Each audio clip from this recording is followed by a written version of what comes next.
Bills National Football Show. Welcome aboard. Merry Christmas here as we get ready for one of the greatest weeks of the season. I love this time of year. I do. Bowl games, football, food, friends. This is what it's about here, man. Fun time this week. Everybody gets to kind of bury a hatchet a little bit. I don't know so much so when it comes to our family. We sit around and we argue all day. That's a good day at the Sileos. Sitting around and arguing all day. Arguing over your favorite sports team. Over your favorite movie, what have you here, man. Really, it's a great time. We're just a couple days out now. And good afternoon to you too, Tyler. We appreciate everybody coming aboard here. And it's Cowboy Eagle Week. What more to be said? You know, people always ask me, motivating players and motivating athletes, you don't have to motivate me for a game like this on Saturday. These are those self-motivating games. Okay? These are these games where I don't need a pep talk. Those are these games where you go, hey, I got a chance to be a star. How about Hassan Reddick? Hassan versus Michael Parsons. What if he outplays him? Has 3 sacks in the game, and Michael Parsons is a no-show. Doesn't he get to also start crowing a little bit like Michael Parsons was the other day? How about A.J. Brown barking? You think CD's better than me? Come on, man. I'll put that to sleep. How about Jalen Hurts? What a story this might be.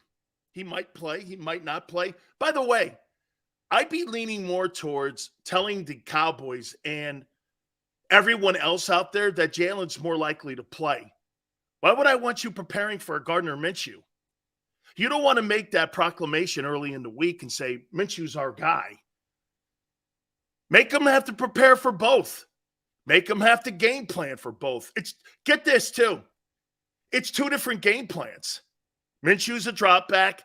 Jalen is a dual threat. Why not just go and make them have to prepare? I think it's brilliant. Mr. International, thank you on the jersey. John Tortorella gave me this Ranger jersey, and it was the Winter Classic. And Torts gave me this, put my number on it, put my name on it for me when he was the head coach of the Rangers. So I've known John Tortorella since his time when he was with the Tampa Bay Lightning and they won a Stanley Cup. I'm a huge John Tortorella fan, and I hope he can turn the Flyers around. And by the way, I'm trying to work him for a Flyers jersey too, or more appropriately for you hockey fans, I'm trying to work towards for a Flyers sweater, okay? I'm trying to get a sweater out of him, so hopefully we can get John. I'm trying to get John on too, by the way, so I appreciate everybody coming aboard here. Yeah, so Torts gave me this thing here, so I thought I would drop it this week here. So I got to ask you a question. Let's move on to the topics. By the way, Brad Sham, part of the broadcast team for the Dallas Cowboys, owns 3 Super Bowl rings. He's like the Merrill Reese of the Cowboys. And he'll join us at 4:30 Eastern time. Week 16 NFL. My Coach of the Year candidates. Also, we have, in my opinion, a storyline brewing here. Do you think the Philadelphia Eagles are manufacturing this drama to make this so that Jalen, do you agree? Jalen Hurts has gotten more publicity this week for being hurt by the national guys than his actual play on the field. Jeffrey Lurie is a Hollywood movie producer. I mean, I know some of you, I shot you down right away. Silsey's playing. Has Jalen Hurts got more publicity these last few days when they announced that his shoulder was hurt than any time during the year outside of Philly, of course? Right? He's dude, every television show is talking about the matchup on Saturday on whether or not Hurts is going to go. But you know what it's also doing? It's putting a spotlight on his play. And it's putting a spotlight on what he's accomplished this year and how far he's come. I think it's actually pretty brilliant. If this guy plays, they laid this yellow brick road out for him to lead up to this game. You're going to have a ton of eyes on this. Hey, look, if he plays, sure, okay. I don't want him to play. If it's significant, but boy, I'll tell you what, man, I watched a ton of shows today. All they talked about was Hurts' injury. And those same shows, week previous, month previous, I never heard those guys starting out with Jalen Hurts. His injury has actually put his play into focus. The story of Hurts being hurt has actually helped him. And it may help his case for the MVP if he plays on Saturday. This is really turning out to be a nice story this week for us. Eagle fans, your guy's getting publicity. Being hurt. It shows you the disrespect that the team and the player have gotten all year. When it took an injury for people to notice finally and go like this, the kid's playing great. The kid's playing great. We're also going to learn something else about the Eagles and the front office and the coaches. Let's go into the topics here. Appreciate everybody coming aboard. Nobody gets all your takes, I promise. Obviously, Super Bowl is the most important thing you can possibly have right now. The Eagles front office, the coaching staff, will make the call on Hurts. Who makes the call on Hurts is my question. Who makes the call? Howie? Or Nick? Or the owner? Who makes the call on this? Who protects the player? Remember something. Before you answer that question, Howie's ass with Wentz was what? He didn't go back in that Seattle game. Right? Who makes the call? This is where we're going to find out about meddling. Howie Roseman should not be making the call here. Okay, he should not be. Howie pulls the strings, KC. And something as critical as this. Should it be the front office or should it be the head coach? Who should have the final say if Jalen plays on Saturday? Remember something. Got to say this to Howie. I said I thought it was a giant mistake not to play preseason games. They're the healthiest team in the NFL. He's been right on that also, and I've been wrong. Because you know what? It's 2 years now. It's 2 years that the Eagles have been relatively pretty healthy. Who should make the call on this? Nick or Howie? I thought about that. Howie's pulled all the right strings here, man. Or should it be the medical team? The problem that you get here is too many opinions. Someone's got to be the guy who makes the final decision. Who makes the final decision on whether or not he plays? And I don't believe Jalen Hurts should have a say in this. Because Jalen Hurts' ability during games to take off running are his decision, and we're in this position because of the position that the offensive coaches put the quarterback in. Jalen's going to want to play because Jalen wants to run when he doesn't see the offensive pass plays open. He can't be involved in the decision-making in this. Jalen Hurts cannot be involved. He cannot be involved in this. Who should make the call? I think the medical people should give their opinions on where he is and what the damage could be. Because I'm going to tell you this, guys. The Dallas Cowboys are going to run, and they're going to run, and they're going to run at Jalen Hurts, and they're going to bang that guy because guess why? They may see that guy in the playoffs again. You may lose this game to the Eagles if you're the Cowboys, but you know what you may also do?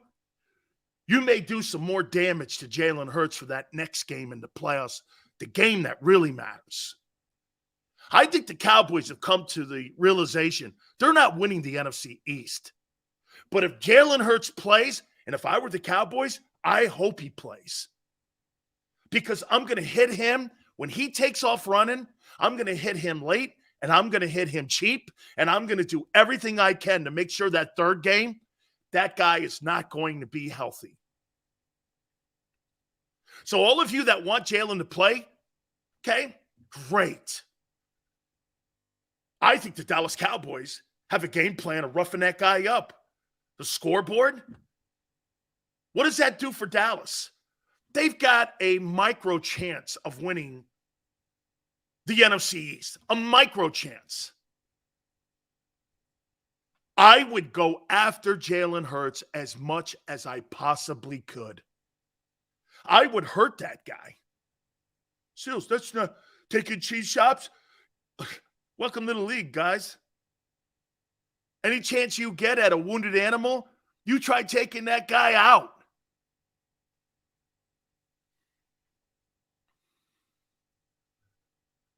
Joseph, Big Seals, your question proposes that the medical staff isn't making the call if Jalen plays.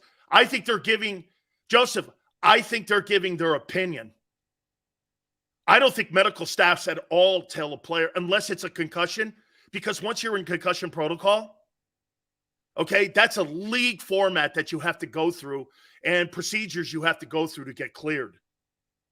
If we're talking about a guy with a shoulder and you can play in pain, they're going to make a suggestion and they're going to make a recommendation, but it's going to come down to the coach and probably the general manager's decision on who plays or not.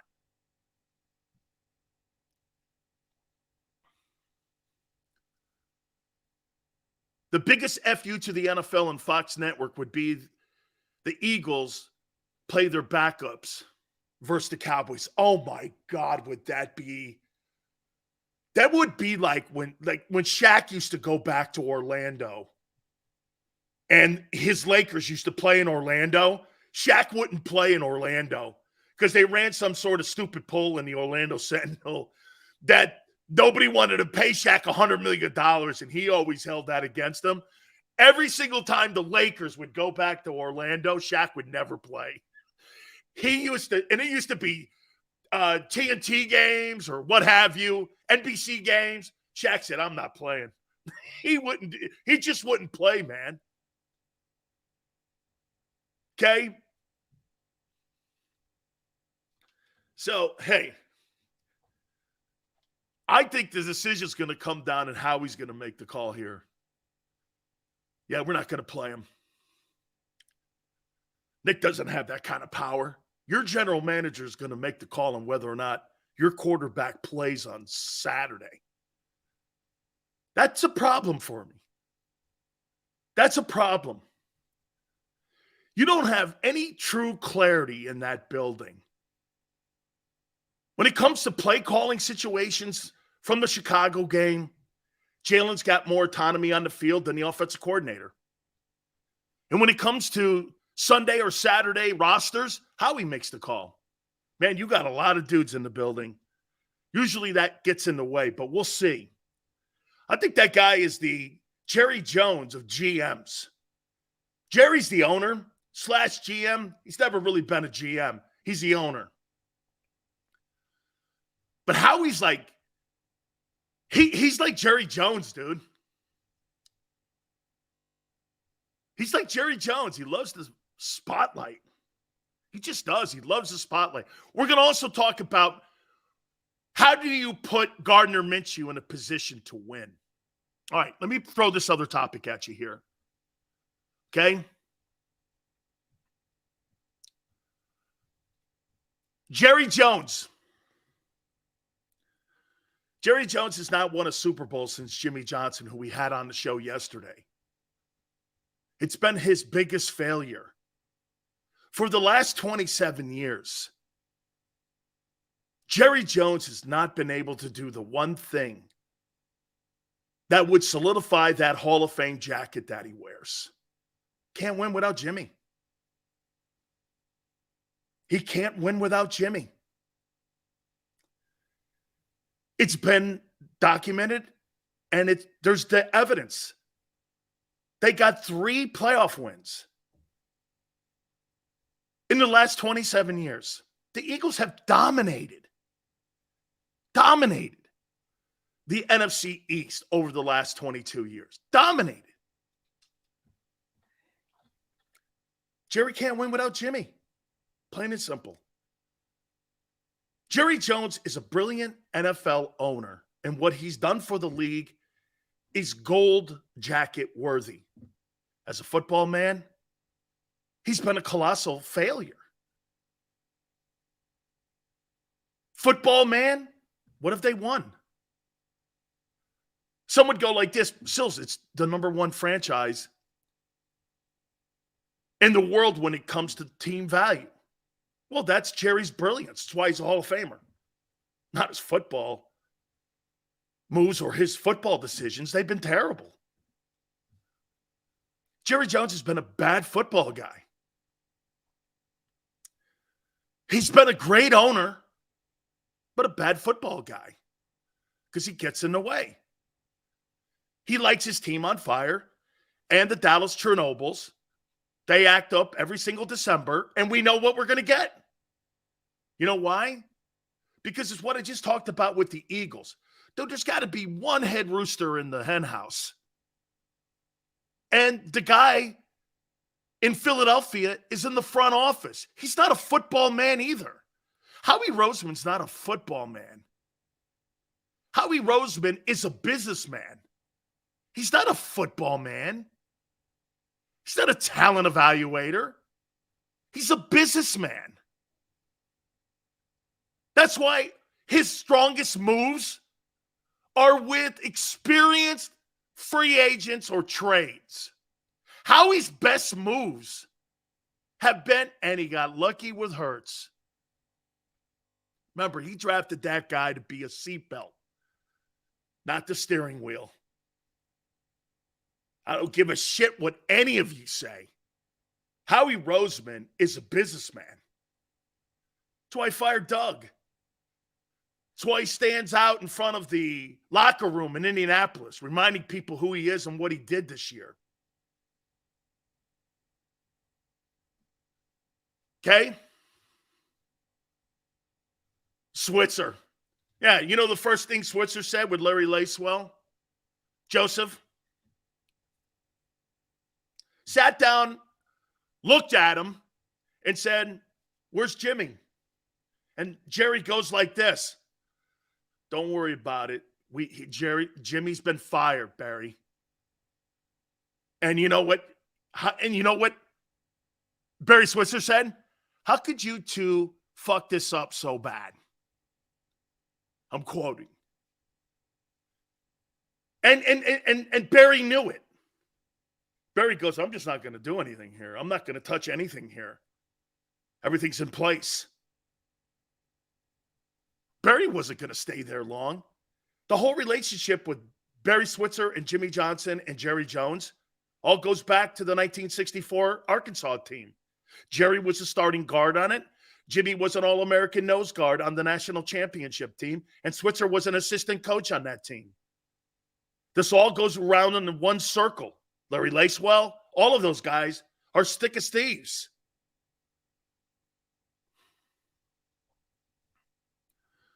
Hassan. I think you're outplaying your boy, Micah Parsons. I do. I really do. I see some of you guys over here, and I'm going to get to all your takes here in a second here. And I do want to acknowledge the passing of Franco Harris, one of the nicest people I have ever met in my entire life. Can you imagine this? Franco played on a team, the 22 starters in Pittsburgh that won 4 titles in 6 years. 4 titles in 6 years. There were 10 Hall of Famers on it. 10 Hall of Famers on that Steeler team. One of the nicest guys you'll ever meet. I have to tell you this story about my grandpa. So we're watching the Steelers play. And my pop didn't really know the names of the guys. He loved football, so we used to watch Giant games all the time. And I don't know, I think the Steelers are playing the Giants or something like that, right? I think you guys will love this. So I go like this to my grandfather. I go, hey, see this guy here, man? Franco Harris, he's a great player. Dad, he's a great player. He's like, yeah, okay. You know, he didn't really think anything of it. I go, by the way, he's Italian. Franco, my grandfather goes, what? I go, yeah, he's Italian. His mother's Italian and his father's black. He goes, that guy right there is Italian? I go, he became my grandfather's favorite football player. He goes, that guy's Italian, right? Franco Harris. I go, look, in the stands, Franco's Italian Army. He's like, the mother's Italian. I go, yeah, the mother's Italian. Yeah. Hey, the mother's Italian. I go, yeah, the mom's Italian. He goes, holy cow. Became my grandfather's favorite football player after that when he heard that Franco was part Italian. He goes like this. He goes, that guy's, are you sure? I go, look, it says Franco's Italian Army. My grandfather was like, he loved Franco Harris forever after that. Loved it, man. Kyle says, Sills, my stepdad got to meet Franco and shake his hand, also invited him to dinner with Mel. Oh, my God, Mel Blount. Dude, Mel Blount was a spectacular football player. Tyler says, hey, Dan, how much pressure is on the Washington Commanders to make the playoffs?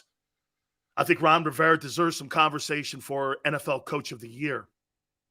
Rocky Blyer and Franco Harris were Piccolo and Sayers. Greasy, very nice. Francisco, my grandfather would have loved that even more. Hey, Mr. International, he goes, that guy's Italian. I go, yeah, he's Italian. Everyone, my pop, every time Franco Harris played, hey, there's Franco. Look at him. That guy's Italian right there. And I go, yes, he's Italian.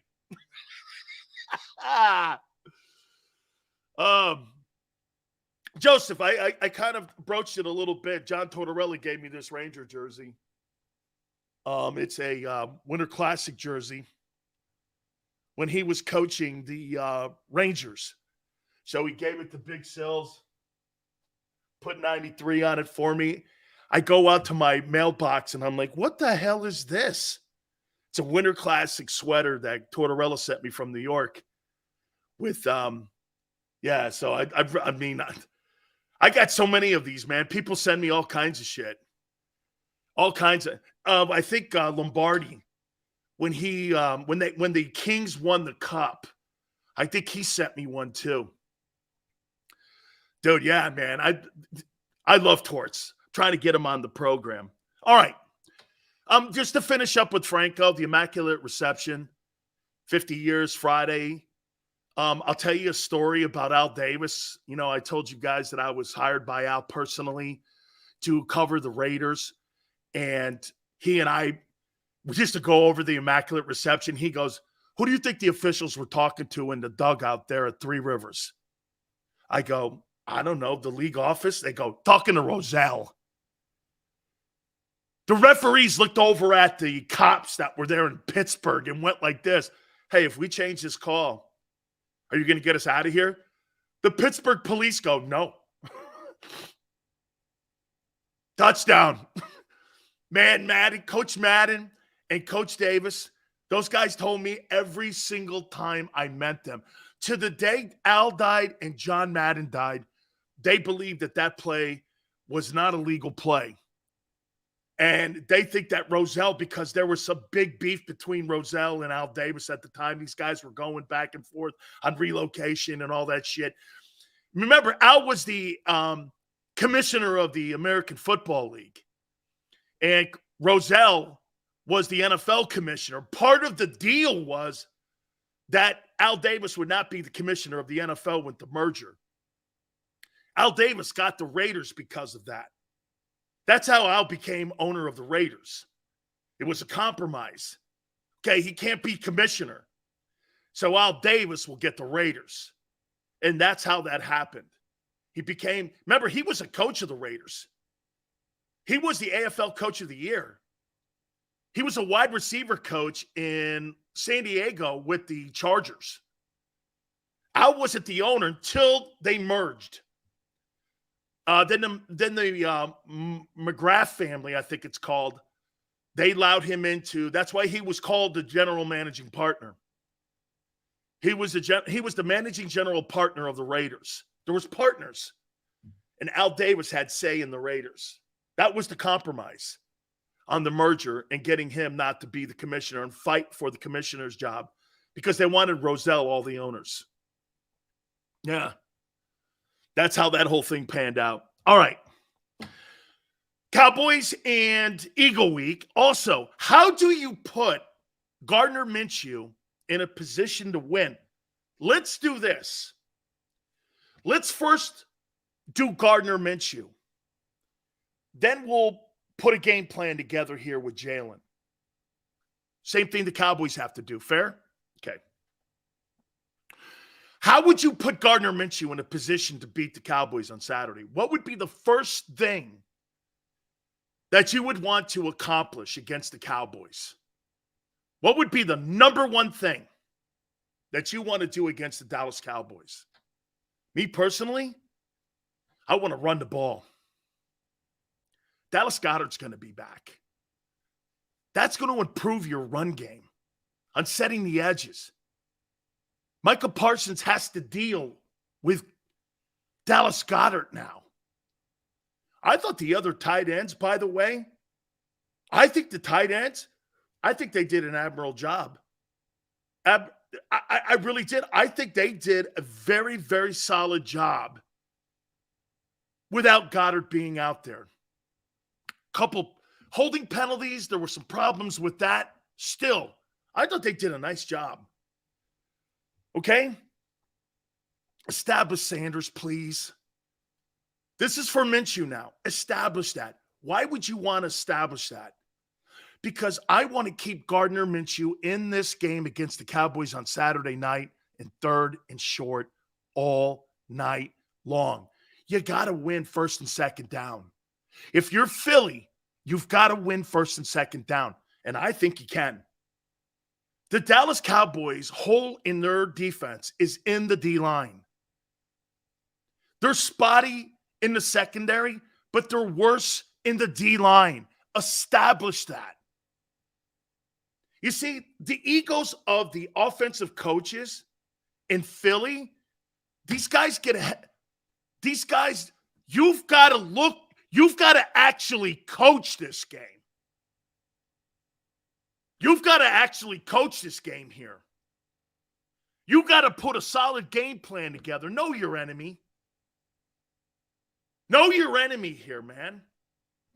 Dallas struggles against the run. That same Bears team that you stuffed and held them under 250 yards of total offense, they ran for 250 on the Cowboys. Are you trying to tell me you think that the Bears have a better running attack than the Philadelphia Eagles do? Boy, I don't. Even with Minshew as the quarterback. Run that damn ball at them. Shut them up. Shut them up right away. You know how do you shut somebody's ass up right away? Punch him in the face.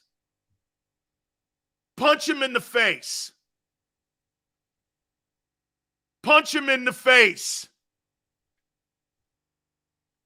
Go out there and go like, dude, the worst thing you can do for a team like Dallas is throw the ball a ton. I don't care that's Minshew's strength. Good. Let Dallas have to prepare for that. The worst thing you can do to somebody is this. I'm going to run right here. Right here. I'm going to run right here. And there's nothing you can do about it. There's nothing you can do about it. Step on their throats. Beat them up. Don't do this. Watch this. Here's what happened in the Chicago game. Here's what happened in the Chicago game. You ready? Even though you outplayed them and outperformed them, when you look at the box score, there wasn't really anything outside of the score that kept it close. Everything else was completely in the favor of the Eagles. How'd you keep Chicago in it? Couple turnovers? High percentage plays or what? Passes. And 3 and outs. All you needed was 5 3 and outs and 3 turnovers. And you made the game close in the fourth quarter.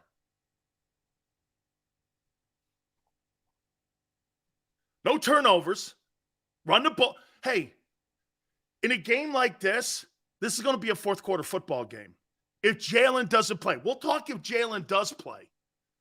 But I wanted to throw this out how I think you go after the Dallas Cowboys with a game plan for Minshew. Keep him in third and short. Make sure play action is a thing. Make them have to defend play action. Seals Eagles are wearing all black Saturday. Awesome. Like Darth Vader.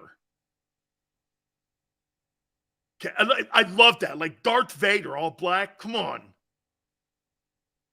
Dude, I'm all over that. Absolutely. Absolutely. Third and short. And on defense, what would you do if you're Jonathan Gannon?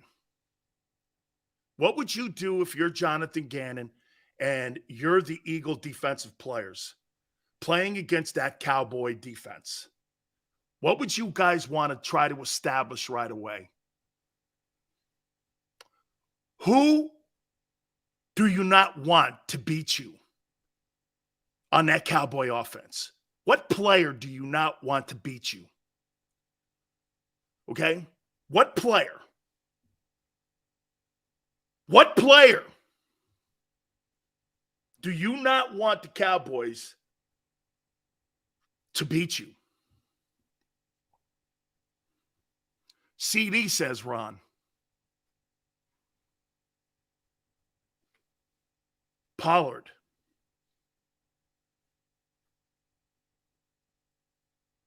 Dak. I don't want Zeke and Pollard to beat me. I don't think Dak Prescott has it in him to win championship games. And this is a championship type game.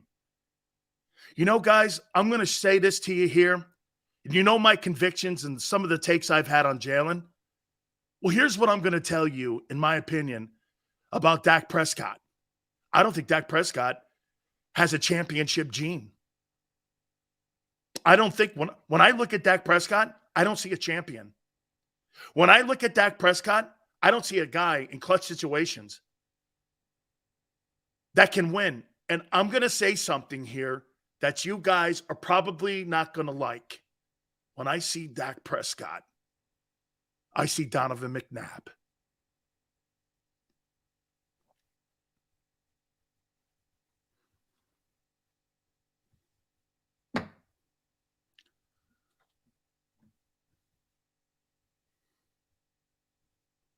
To be fair to Donovan, he did win more. And he did get into situations that put him in a place to potentially have greatness.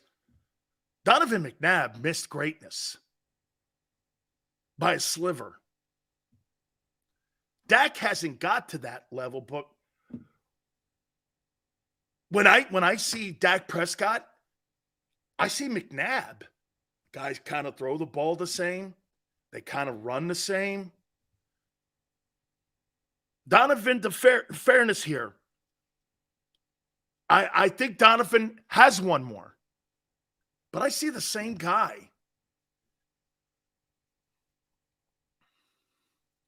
Okay? Donovan won way less. Joseph, he still got into those positions. The Cowboys have not made a conference championship game in 27 years. And during Dak's time, they get bounced in divisional rounds.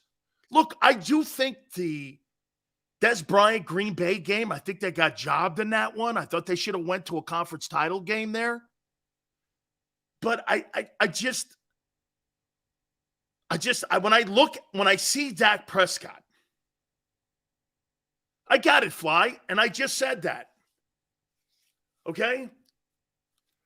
But when I just see McNabb with Dak Prescott, not quite it. Fly, I get it. I just conceded that part. But when I see, okay, McNabb. Sorry, I didn't mean to do that. Am I wrong to make that comparison? Donovan McNabb and Dak Prescott are pretty much the same guy. Okay? Pretty much the same dude. Just not quite there. McNabb! I don't know why I keep doing that. Right? I think Dak Prescott, because when I look at Donovan McNabb doesn't have a championship gene. And I don't think Dak has. I do not. If I'm looking at building my football team around a championship quarterback, it's not Dak Prescott. And it's not Donovan McNabb. McNabb was so close to the gold jacket, though. When everything is said and done, I don't know if Dak will even get that close. Donovan was close. Dak's never been clutch. Okay? I mean, I know some of you guys have great respect for Donovan and what he did. Look, man, getting all those. Yeah, but wait a minute. Let me throw this at you here. Wasn't it more Andy Reid that got you guys to all those conference championship games? Has to be. How many have they gone to in Kansas City? 5? 6? He's doing the same shit in KC he did in Philly. I think it's Andy Reid. No, look, the quarterback in Kansas City is by far better than the guy in Philly for Andy. By far. McNabb is nowhere in that guy's conversation, Mahomes. But you can't just not bring up the fact. Well, look at all the championships that he brought up and put Philly in. And now look at what he's doing in Kansas City. It's pretty much the same stuff. Donovan McNabb and Dak Prescott remind me of each other. I thought about that last night before I was going to say this. Because I know the respect that you guys have for people that show up and play up. And McNabb, to all his credit during the regular season, I would even make this comment. Donovan McNabb, I mean, you could make the conversation, he's Kirk Cousins too. What's the respect level for him? He didn't really respect all of his teammates. He's by far less of a leader than Jalen. I'll tell you this, Jalen's by far a better leader than McNabb ever was. Okay? I think the most gifted player you've ever had at quarterback is Randall. And the guy who benefited off of having Andy and a really good defense, and Jim Johnson, a great coordinator, was Donovan. And I think right now, Jalen Hurts is carrying his offensive coaching staff on his back.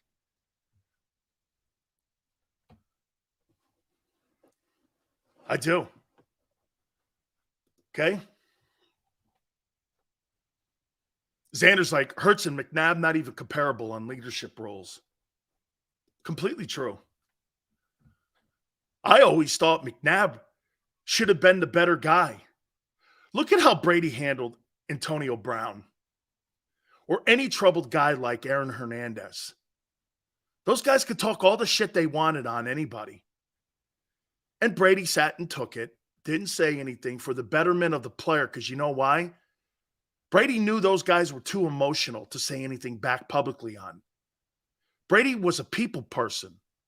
Jalen Hurts is a people person. He knows who to kick. He knows who to pat. McNabb didn't care about that shit.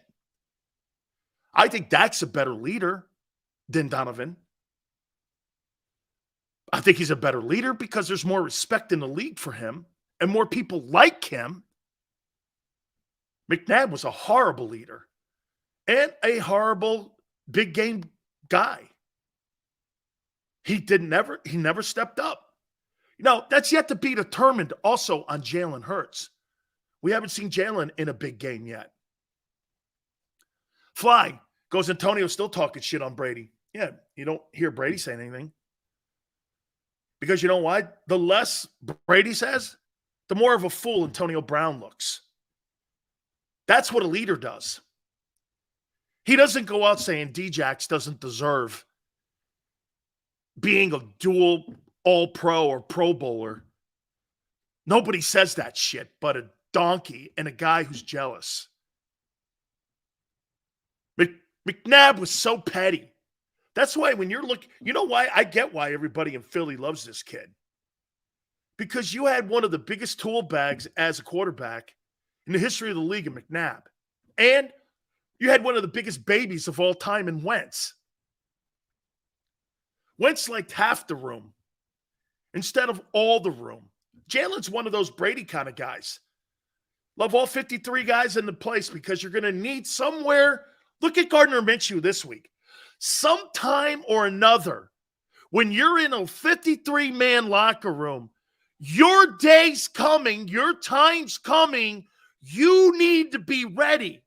All of you will be involved in a championship moment somewhere in the mix. Sometime during the year, the coach is going to put his hand on you and go, we need you. And that's why guys like Brady, and that's why guys like Hurts, they get the best out of their teammates. Those guys get the best out of them. Look at Aaron Rodgers all of a sudden last month. Aaron Rodgers is finally sitting down with his wide receivers, and he's critiquing them after games now. You know, he hasn't done that all year and even in training camp. This is the first time he's done that. And the players are getting better. How could you not listen to one of the greatest arms of all time if he just gave a shit?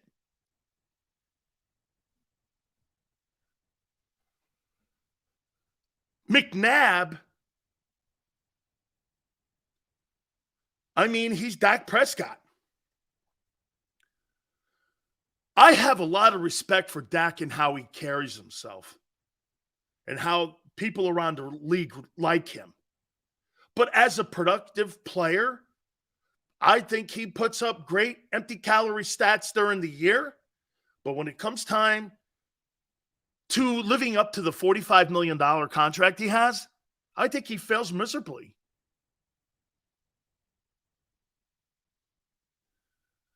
I think he fails miserably.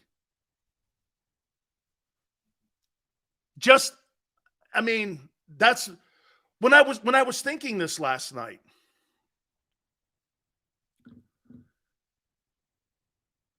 And how I look at Dak, because I'll get to Jalen here in a minute if Jalen plays. Hurts versus Dak on Saturday night. What do you think the narrative would be? Let's just say hypothetically he was healthy. What would the narrative be? the young gun versus Dak. And media would be building this thing up, but I'd be like this. What has Dak won? The only thing Dak Prescott has won is a big contract. That doesn't necessarily mean you're worth it. Carson Wentz got a big contract. Kyler Murray got a big contract. Derek Carr got a big contract. That doesn't mean they're winning quarterbacks. These organizations that pay these guys before you do any winning, it shocks me. I think you have to do something significant before you get that. Patrick Mahomes won a Super Bowl and an MVP before he got his $500 million deal. I mean, at least they went to that extent. Kansas City wanted to be sure. First year starting, you won a Super Bowl. I mean, shit, I'm good. I'm good with that. I'm going to pay the kid. He's 23 years old at the time. He won a Super Bowl. He got an MVP. He's got a Super Bowl MVP. Shit, I'm paying the guy. We're so quick to pay him. Hey, the Wentz deal was a complete disaster for the Eagles. Hey, and you know what? I'll make a comparison to you on this. The Eagles got bailed out the same way the Redskins at the time got bailed out when they had Cousins in the 4th round. And they had RG3 with the number 1 pick, and that guy ended up getting hurt. Remember they franchise tagged Kirk Cousins for like 3 years? That's the only thing that saved Mike Shanahan, was that he kind of hedged his bets on RG3. Let me get a quarterback in the 4th round.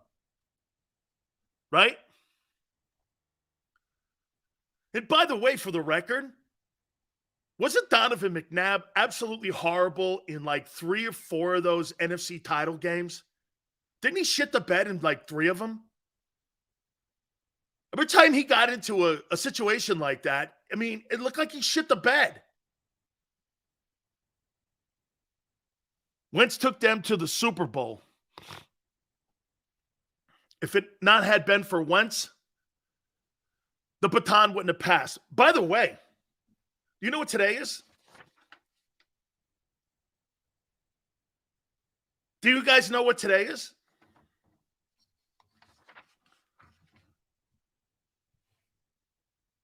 You guys know what today is? There's an Eagle anniversary. Do you know what the Eagle anniversary is today? How appropriate. In the same week, almost. Today, 5 years ago, in Nick Foles' first start, he goes 24 of 38 for 237 yards and 4 touchdowns versus the Giants. And they beat them. 5 years ago today, Nick Foles takes over for Wentz and beats the Giants with a 4-touchdown performance. And this week, you may have another guy stepping in and getting his moment. Look how history repeats itself, especially in the NFL. To 4 touchdowns. The guy comes off the pine and throws for 4 TDs. I think Gardner Minshew, the reason why that number is coming down to 4 now, and the people in Atlantic City and the people in Vegas are now going, I'm going to make it 4. I bet you by game time, even if Minshew starts, I bet you this thing's a 3-point game. Favor of the Cowboys. And the only reason that it's going to be a 3-point game is because you got a backup starting quarter, or you got a backup quarterback playing for the Eagles, who I think is still going to win. Hey, can I ask somebody in Philadelphia this question? Xander, maybe you can answer it. Why do you dudes like to do shit so hard? I mean, can't you just do it the easy way? Why does everything in Philly have to be so hard? Why do you make it so hard on yourselves? I mean, shit. If it's not the Kawhi Leonard circling the basket right, in the Eastern Conference Finals or whatever. Why do you guys have to make this thing so hard always? I mean, why? I mean, right? Say everything's going too smooth. Hey, if Dallas has a meltdown in like the Dallas Chernobyls in December, the Eagles in December have to make things harder on themselves every year. Every time. Every single situation. If it's not T.O. bitching with Donovan, if it's, oh, Jesus, went on to me. Nick Foles starting. God forbid you guys make it hard on yourselves. Generic, hey, Sills, do you think Hurts can transform into more of a classic pocket passer as he becomes more experienced, running only when forced? You mean, do I think he could become Russell Wilson? Generic. I don't think there's anything that Jalen Hurts can't accomplish. There, I said it. To what extent? I don't know. But I think he will go full bore trying to make that happen. I really do. I think he'll make that happen. I think he's a guy, in my opinion, that is just one of those dudes.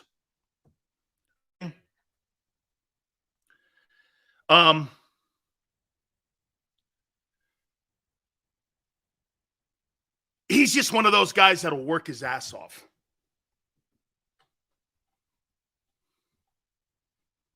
Joseph goes, hey, somebody record this. Well, I think his work ethic has proven that. And proven it to me that his work ethic, isn't it crazy, guys? You can outwork talent. Am I right when I say that? You can outwork talent. How many times do we see? Look at Brady outworking Aaron Rodgers. Aaron Rodgers is more talented than Brady. Brady outworks him. He just outworked. That's why, to me, okay, there's more talented people than me that do sports talk and have sports shows. But the reason I don't take days off, because I'm outwork you. I'm going to outwork you. Because you know why? Everybody puts their hand up. Big Seals doesn't. I will never surrender. I will never surrender. I don't care how talented you are. I will never. And I'm the kind of guy you have to kill. Because I won't surrender. I don't care what it is. I'm like Al Capone in a way. You bring a gun, I'm going to bring a cannon. That's, I think, what Hurts is. He's that kind of guy too. Dude, when you got 53 guys or 80 guys like that, it was funny. Jimmy Johnson said this about me, and I had Xander cut it up for me. You were a handful, Sills. You know what some of my teammates who saw that interview and people around the country who saw that interview, you know what they said? Bro, there were 80 guys like you. There were 80 guys he was worried about. You know why you have that? That's called a pack. And when you got 80 dogs like that you got to keep on a leash, and you go like this on Saturdays or Sundays, let's go, and you let them dogs loose, bro, you got a rough one headed your way. You got a rough one. I played with 80 guys like that. I was a handful? Shit. You think Jerome wasn't?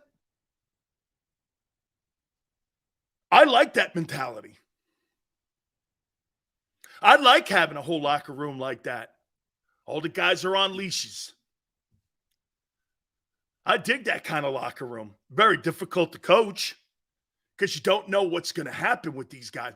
You think Michael Irvin? You think Mike was easy to coach? Dude, all them crazy dudes?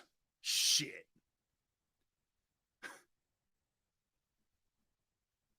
Steals your heart on Hurts because I do love the kid. He's proving me wrong every week. He's proving me wrong every week like Lamar did. The only thing that I'm going to stick to, guys, you can't build your team around a dual threat quarterback. And that's why one of the guys asked the question, do I think he can grow into being a pocket passer? Some of those throws he made in Chicago that were over the shoulder, in the wind, in Chicago, I agree with Xander. Dude, some of those passes, Devontae Smith and A.J. Brown look like Willie Mays in the outfield in the World Series. I mean, you've got the defender, Brown, and the sideline right here, and he's dropping those in like this. In the wind, in Chicago, on the road, he can't feel his hands, and he's beat up. I don't know. That shows, and now that I know he's beat up, I'm telling you, man, that to me was the most inspirational game of the season for Jalen Hurts, that Chicago game. The Chicago game is the most inspirational. Yes, I'm comfortable saying that. That's the most inspirational game of the year. You're banged up. You're hurt. You can't feel your hands.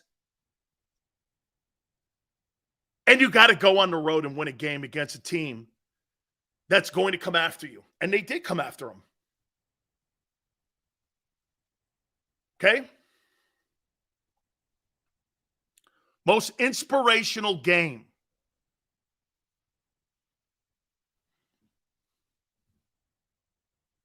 Sills, you can't wait. You one day can remember when running was the only way to win. They had the West Coast offense. The game is completely different now. You've got to take advantage. You've got to take complete advantage of today's NFL. You know what, though? I will say this. Jalen's starting to get respect from the refs, except for this. Some of those hits on Jalen Hurts, you see the refs now starting to protect him more. You see what Sue did to Justin Fields?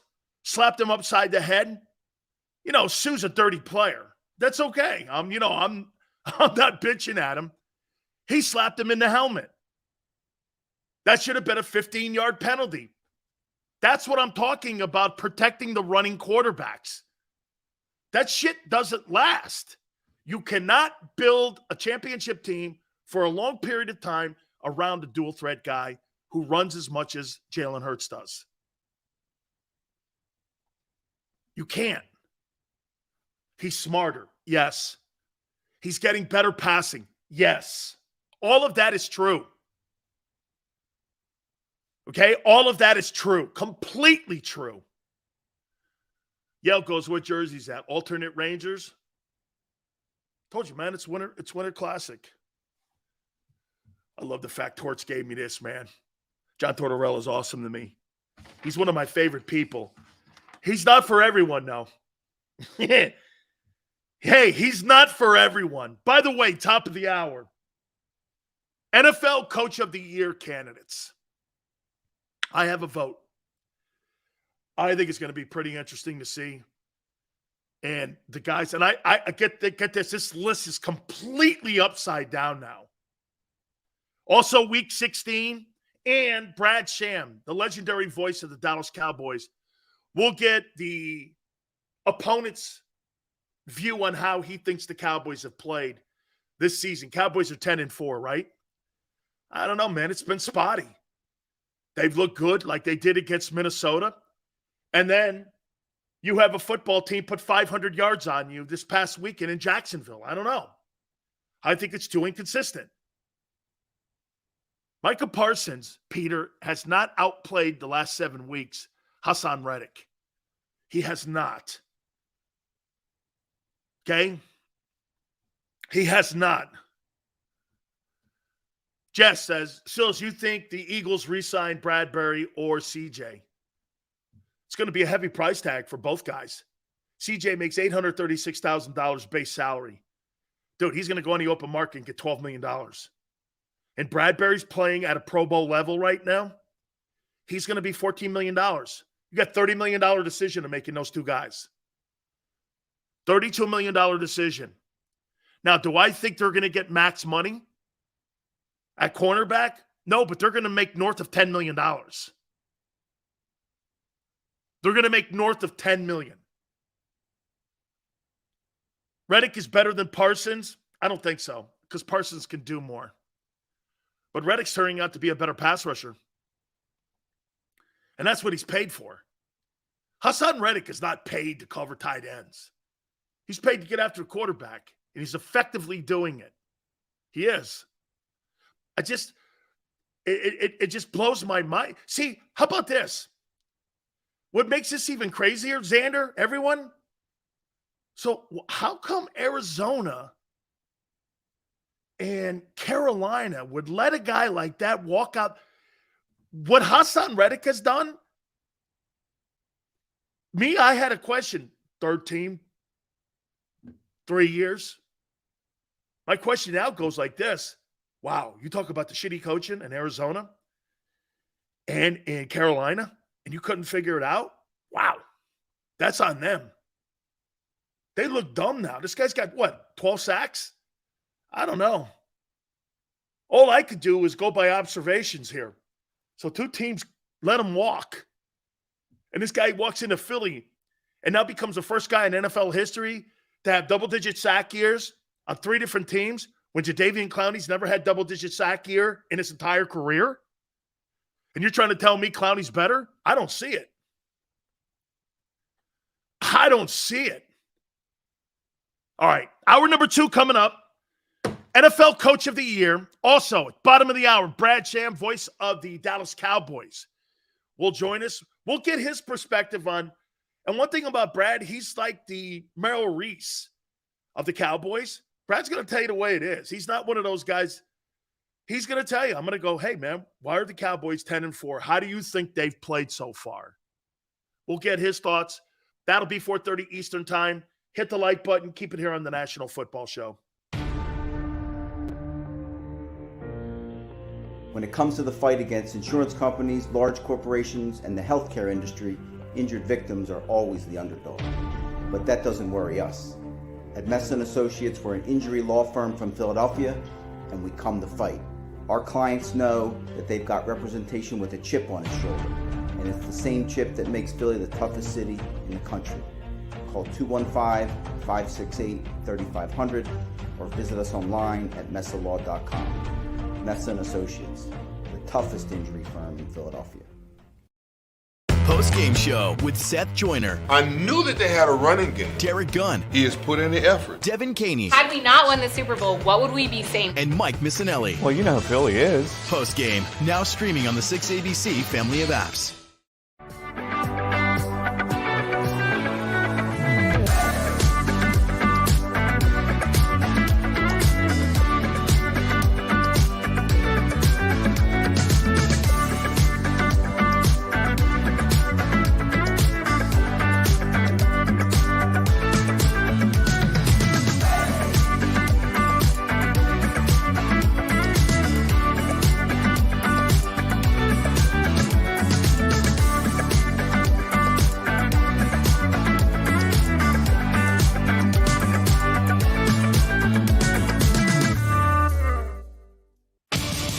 The greatest fans on earth.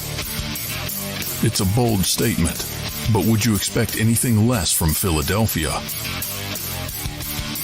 58 years of heartache creates a toughness, a grit, a resolve not found in most. Sure, our prayers were answered, but now that we've had a taste, we're looking for more. Pondley Hockey, official partner of the Philadelphia Eagles. Number 1, Jeff D'Ambrosio. Destination Downingtown is rolling back prices for a December to remember. For a limited time, you can own, not lease, brand new 2023 Jeep Wranglers for only $30,995 or $339 per month. New Rams starting at only $30,995 or new Ram 1500 Bighorn Crew Cabs $189 per month. Zero down can deliver. Get the price you want, the selection you need, and the VIP treatment you deserve. Jeff D'Ambrosio, Destination Downingtown, Big Finish Sales Event. Did you know taxes could be your biggest expense during retirement? Are most of your assets in tax-deferred accounts like IRAs and 401ks? Taxes are historically low today, but we're facing significant headwinds in the future. Do you have a plan? The Thrive Financial team has more than 100 years of experience helping people across the Delaware Valley with forward-looking tax planning. Learn how to shift your money from forever tax to no or low tax accounts. Get your Thrive Retirement Tax Playbook today. Go for the beers. Go for the cheers. Go for the hit and the hits. Go for the scene. Go for the screens. Go for the gallery. Go for the win. Go to Ocean.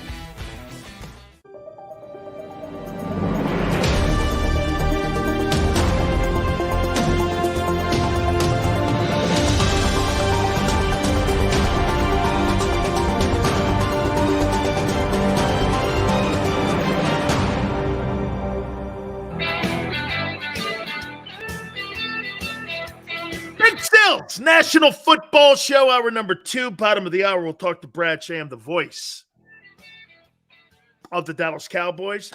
Friday, so Xander, Big Joe texts me. Who are we going to talk about? Who are we going to have talking about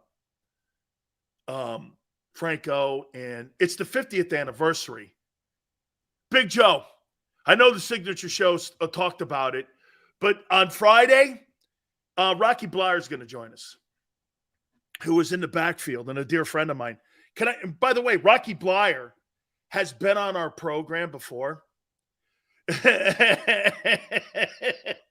Okay. And I go like this. How would you like to have this? He's got 4 Super Bowl rings, a bronze star, and a Purple Heart. And I'm sitting here going like this. Tell me that's not one of the most accomplished guys in the history of the National Football League. Rocky Bleier's got a bronze star, a silver star, a Purple Heart, and 4 Super Bowl rings. That's accomplished. Okay? That's accomplished. Rocky got 1,000 too. And the 50th anniversary of the Immaculate Reception is Friday. So we'll talk a little bit about that. That'll be on Friday. By the way, before we get into Coach of the Year, Josh Allen, AFC Offensive Player of the Week. Damn! Yeah, he blew off half his foot. Purple Heart, just to show you what kind of organization the Steelers are. They drafted him, and the Rooneys drafted him. He went to Notre Dame and played at Notre Dame. And he came back having stepped on a landmine. He couldn't walk. The Steelers had him and they hit him. And you know what they did? They let him rehab. They allowed him to rehab. And guess what happened? He would go on to get 1,000 yards and be the running mate of Franco Harris. And it was one of the greatest running attacks of all time. Think about that.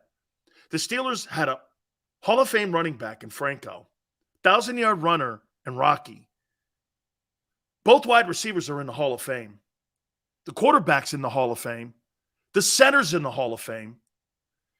Then, of course, on the other side, you had the legendary L.C. Greenwood, Dwight White, Hall of Famer Joe Green, Lambert, Ham, Russell, Blunt. They had 10 of the 22 starting guys. 10 of the 22 starting guys in Pittsburgh that would win 4 Super Bowls in 6 years. 10 of the 22 were Hall of Famers. And Chuck Noll drafted them all. Unbelievable. Unbelievable. Franco is one of the sweetest men I've ever met next to this man. They're kind of the same guys. 12,000 rushing yards. Just tremendous. Mean Joe Green's probably the greatest player of all those players in Pittsburgh. That says a lot, too. And think about what the Steelers did and their domination during that time. I call it the golden age of football because everybody was kept on the rosters. You had the Dolphin dynasty still around at that time. You had the Cowboy dynasty. You had the Raider dynasty. All those teams were so good. Shit, man. Those teams were so good. Teams like the Chargers and the Chiefs, they couldn't win a lot because those teams were so dynamic. I mean, that Super Bowl in Miami between the Cowboys and the Steelers, there was something like 22 Hall of Famers on the field at one time. You'll never see that again because of free agency and salary caps. Just amazing. Chuck Noll, I've said this to you before.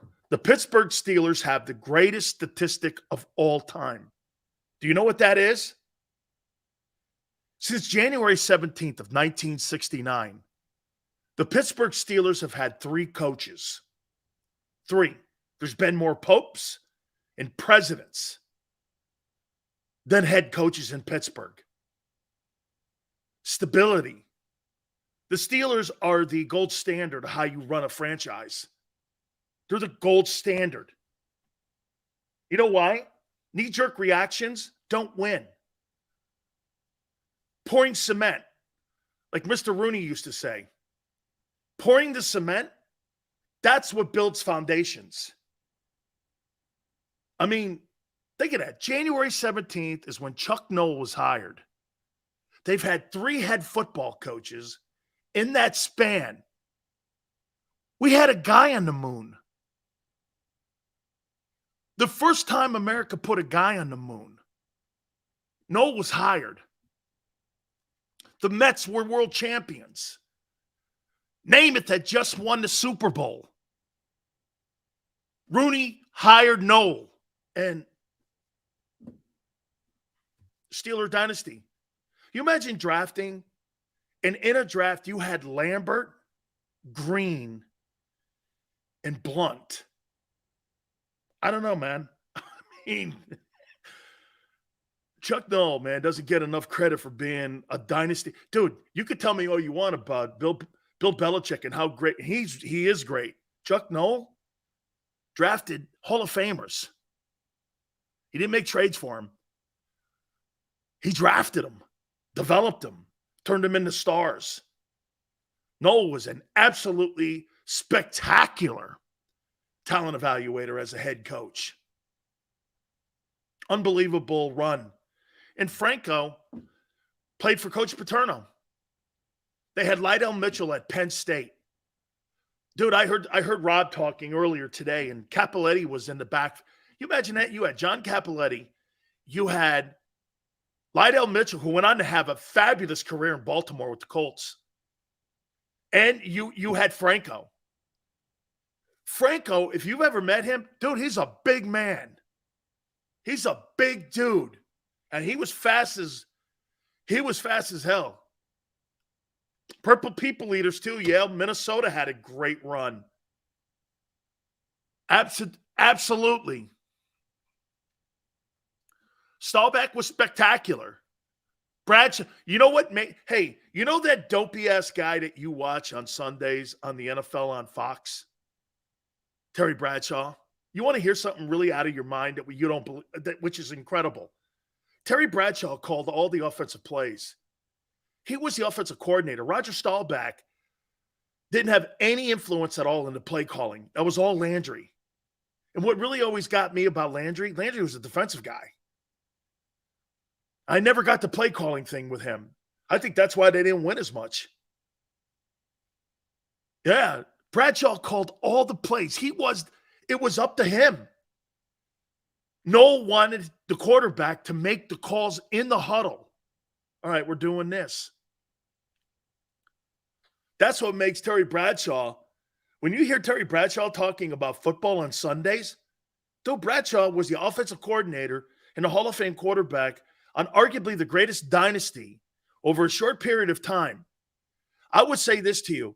If you took any of those Steeler teams and played any of those Patriot teams, that Steeler team would beat the shit out of those Patriot teams. You had too many Hall of Famers on the field. You had too many Hall of Famers and a Hall of Fame head coach and a Hall of Fame D coordinator. Bud Carson's on that team. He's the guy that created Steel Curtain. Come on, man. Unbelievable.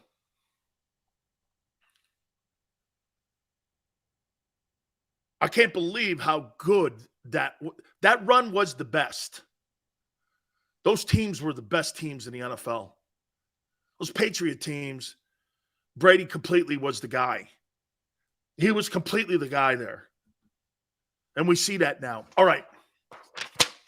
Bottom of the hour, Brad Sham, voice of the Dallas Cowboys. Cowboys and Eagles Saturday. All right. NFL Coach of the Year. This list has changed so much. It has changed so much. And I think there's been some remarkable coaching jobs. Number 10, Mike McCarthy, Cowboys.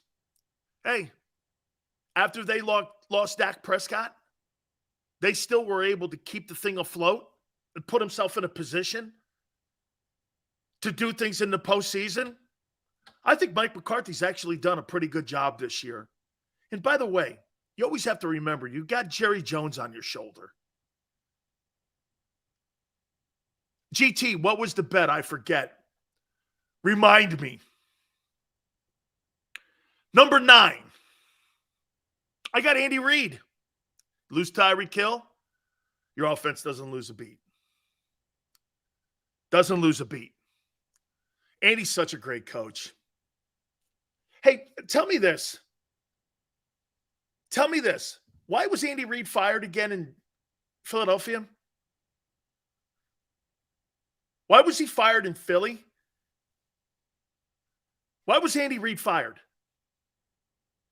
Why did they not allow him to go out the same way that Bob Kraft is going to allow Bill Belichick to go out? GT says throw for 4,000 yards. Well, if he misses games, he's not. A losing season. So they fired a coach who had gone to 5 NFC championship games, and he had a losing season, so they fired him? Because he didn't win the big game. He wasn't fired, he stepped down. Joseph, he hasn't thrown for 4,000 yards. GT, you're getting ahead of yourself. Hurts hasn't thrown and won't throw for 4,000 yards this year. I didn't lose any bet. Unfortunately, it was time for a change. Okay? So they pushed him out. 503 games? Good luck to you. He ain't playing this weekend. He ain't playing. He had family issues. I know he did. His son and all that when he was in Philadelphia. And then now, look at what's happened now also with the other kid. The players were not responding to him. Time for new players then. Andy and Lori agreed to separate due to Andy's family issues. Huh. Didn't Lori and Peterson agree to separate because of other issues? Sounds like the same MO to me. GT, 3 games to go. Good luck to you, man. Hope you get it. I do. Remember, I got Ron Rivera at number 8. Commanders. I think Ron's done a great job for that scumbag owner. I really do. I think he's done a great job for that scummy owner. I just spoke to Hurts, and he said his number 1 goal is to 1U up there. GT, baby, that's what I love to hear. Put Big Sills in the firing line. Number 7, like the rock star head coach down in Miami. Guy's listening to rap. I think he was listening to Drake. He's going around, he's doing all that, man. He's telling Tua he sucks. I kind of like the high school kid, Mike McDaniel, down with the Dolphins. I got him at number 7. This guy's on the sidelines listening to Drake and shit. I mean, I like the kid, man. I think he's done a really solid job there in Miami for that team. Number 6, I'll tell you somebody, and the reason why I've got these first-year coaches on here, because I think it's been a pretty good year for first-year coaches. This kid, Kevin O'Connell with the Vikings, has done an absolutely spectacular job in Minnesota. You see all those players, man? And how they respond to him and how they like him and how they coach for him and how they do all that. Okay? You were right, Xander. This kid's good, man. Kevin O'Connell, man. And by the way, the guy in Miami, too. Xander said both these guys. They're having a great year. Okay, so Big Sil's top 10 head coaches so far going into the final stretch run of the season here. I got to vote, too. Mike McCarthy, Cowboys, 10. Andy Reid, 9. Chiefs. Ron Rivera, Commanders, 8.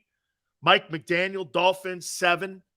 Kevin O'Connell, Vikings, 6. Here's your top 5 guys now. I got Brian Daboll, New York Giants. Is it me or is Daniel Jones actually playing better football? I would have to do this now if I'm the Giants. Well, if he had this much improvement under Daboll, can he improve again? I mean, do we want to really pull the ripcord on Brian Daboll's opportunity to maybe get Daniel Jones right? He's been pretty good, man.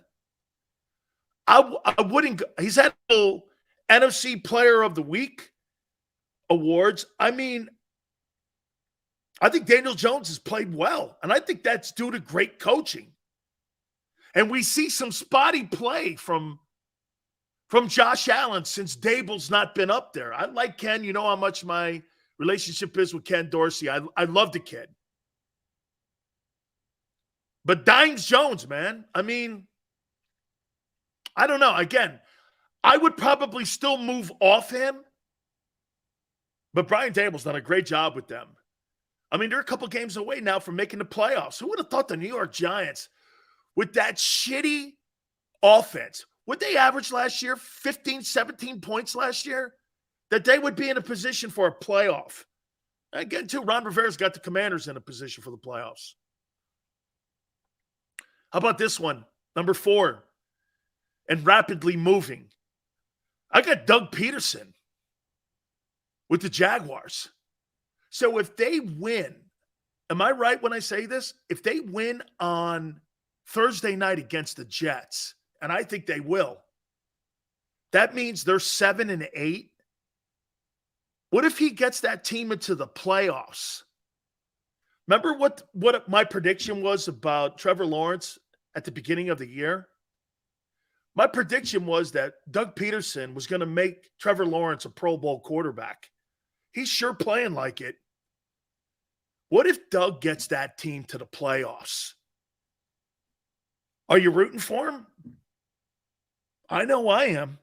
You imagine Doug Peterson, after the whole Urban Meyer disaster, takes the shitty Jaguars, takes that job over, and puts them into playoffs. That's pretty impressive, man. That's a great coaching job by Doug Peterson and his staff. Hey, did you see what the Eagle coaches did for beating Dallas? They sent Doug Peterson's offensive staff. Do you see this, Xander? The Eagle coaches sent the Jaguar coaches cheesesteaks. I don't know if you guys saw that, but the reports are that the Eagle coaching staff sent the Jaguar coaching staff for beating Dallas cheesesteaks. Yeah. Doug's like, yeah, we got a box in the mail, and they were cheesesteaks from the Nick Sirianni coaching staff for beating Dallas. Well, you don't think they're sharing film now? You know they're sharing film. Sending cheesesteaks? Doug probably sent them up the game plan and how they beat them. How brilliant, Nick. Got to give it to you, Paisan. Send food? You said game film. Hey, Hey, man. That's how I'd do it. Hey, I'd probably be sending lobsters and like scoongeels and shit to Doug Peterson. But you send Philly cheesesteaks to all the guys and all the coaches. You know what Doug sends back? Doug sends back game film. Oh, yeah, and here's our game plan that we had on beating Dallas. Dude, can you get any better than that? What, you don't think that went down? Hey, Doug Peterson, you know he's rooting for those guys in Philly. You know he is. Most of those guys sweated and bled for him. His ass isn't with the players or even Nick Sirianni's coaching staff. It may be with the owner and the GM, but that has nothing to do with what those guys go through all the time, especially coaches, man. It's a fraternity just like the player fraternity. I love that, man. Hey, watch this. I bet you anything. Doug sends something up from Jacksonville, like steamers or something, or grouper, up to the coaches in Philadelphia if they beat Dallas on Saturday night. Right? I mean, why wouldn't you want to have a good relationship? Of course you want to have a great relationship because someday you're going to have to ask for game plans and film. You're not trying to create an adversarial relationship. Hey, Doug did his job in Philly.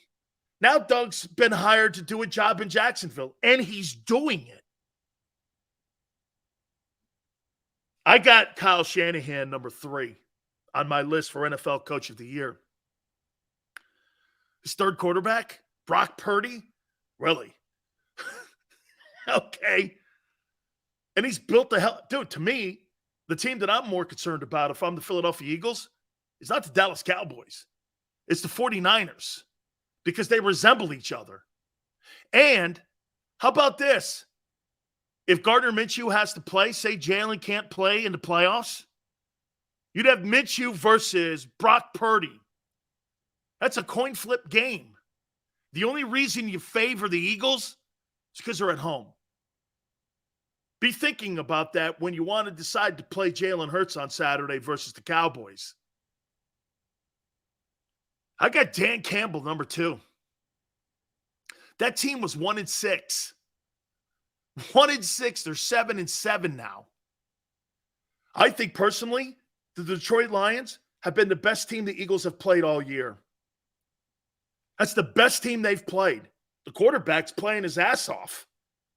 Dude, that Aiden Hutchinson kid is a player. And now you get Jamison Williams. Wait till that guy gets up to speed. That kid is a ball player. And you add that to the mix of a running game. So you got Jamison Williams. You got that running attack. You got golf playing. And you got the second best offensive line in the NFL. I don't know, man. The Lions might be on their way finally. That's a damn good coaching job. And yeah, I got Sirianni number 1. I do. I don't think you can say anything against 13-1. Even though I have an ass with the way that they coached in that Chicago game, in my opinion, I didn't like it. There wasn't anything I liked about that. But to me, I think Sirianni has to be you have to be rewarded for 13-1. Now, again, this is today. We still have 3 to play. And to me, I think Doug Peterson and Dan Campbell, if they make it to the playoffs, I think it's going to come down between those 2 guys. Because, again, Dan Campbell, the Lions, and Doug, the Jaguars. I mean, right? How long have those teams sucked? 20 years? Right? And especially with Doug and what he had to clean up after Urban Meyer. So here's your 10 guys. Mike McCarthy, 10. Andy Reid, 9. Ron Rivera, 8. Mike McDaniel, Dolphins, 7. Kevin O'Connell, Vikings, 6. Brian Dable, Giants. Doug Peterson, Jags. Kyle Shanahan, 3 with the Niners. Dan Campbell, Detroit. Nick Sirianni, 1. It's going to be an interesting ball game on Saturday. You know, I've said this to you before. This Cowboy team, the Cowboys are going to always get the best from every team each and every single week because it's the hype around the team. The owner creates the hype. It's why the franchise is the number one franchise value-wise in the world. The networks love the Cowboys. This is why you get a lot of eyeballs. There's going to be a ton of eyeballs on this game, and there's a ton of sidebar stories when it comes to this game on Saturday night. The guy who's been my friend for over 25 years and the voice of the Dallas Cowboys for over 30 now, it's my friend Brad Sham. Is 30 now, Brad? 30 plus? 44, but who's counting? 44? You covered Roger? Yes. I started on the broadcast doing color with Vern Lundquist the year before Tony Dorsett was drafted. How about that? 76. So when your first Super Bowl was the Broncos Cowboys Super Bowl. That was the Randy White Randy White and was a co-MVP in that Super Bowl with Harvey Martin. Harvey Martin. That's correct. Wow, fantastic. And I really thought it should have been Randy Hughes, the safety, who was the third safety with Charlie Waters and Cliff Harris, but he had a phenomenal game, had several turnovers, just as I thought that in the Super Bowl in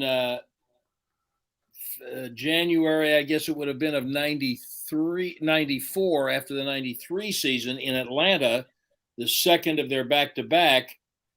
I thought James Washington, the safety from UCLA, was the MVP. Emmett got it, and certainly you can't quibble with Emmett getting it. They were trailing at halftime, and Emmett carried them offensively, but Washington got him the ball back with a couple of takeaways. But yeah, I've been doing it that long. Brad, do you think that Michael Parsons has had the same kind of impact that Randy White had on those Doomsday? Do you think he's that kind of player, or do you think it's still too early of a conversation? You and I both know what Randy meant to Doomsday. Yeah, the reason I think it's too early is that at this point of Randy White's career, he was not yet Randy White. Randy White they drafted him. Landry wanted to play him at linebacker. Tried him at outside linebacker, tried him at middle linebacker. I think it was his third year, and they were all about ready to throw their hands up and say, I don't know what works. And Landry asked Randy if he would be interested in trying defensive tackle. And Randy said, Coach, I'll do anything you want. And, of course, he then became one of the greatest that ever played the game. But at this stage where Parsons is now, of Randy White's career, Randy White wasn't Randy White yet. So it's way too early to answer the question. All right, Brad, the Cowboys are 10-4. Have they had a good year in your opinion? Absolutely. They started the year. I thought they'd be fortunate to be 10-7. They decided not to re-sign Amari Cooper. They tried and did not succeed to re-sign Randy Gregory. They thought maybe they addressed the receiver position, but they weren't really sure, and I'm not sure that they did. There were lots of questions about the receiver position and the offensive line, and can the defense be that good again? That was going into training camp. When they broke training camp and came home, the last practice before the regular season, Tyron Smith tore his hamstring away from his knee. Now he's out. Then they go out and lay an ostrich egg against Tampa in the first game, and they lose Dak Prescott. What were the expectations then? Nil. And then they continue to play really good defense, and then they win 4 games with Cooper Rush, and things progress, they evolve. So with what they have had to overcome, and now we're in a stretch where they've lost a starter a week for about 3 weeks. With what they've had to overcome, Dan, everything you said about their success is unquestioned. It's fact. It's there in print. And the thing that drives people who hate the Cowboys so crazy is this is the first year since 95 and 6 that they have had double-digit wins in consecutive years. This is the first time in 15 years that they have been in the playoffs 2 years in a row. Now, they're always right on the fringe, and they're always relevant. But to be looking at all of that and the things that they went through, and then to have them make the playoffs mathematically with a month to go, with a quarter of the season to go, absolutely they've had a good year.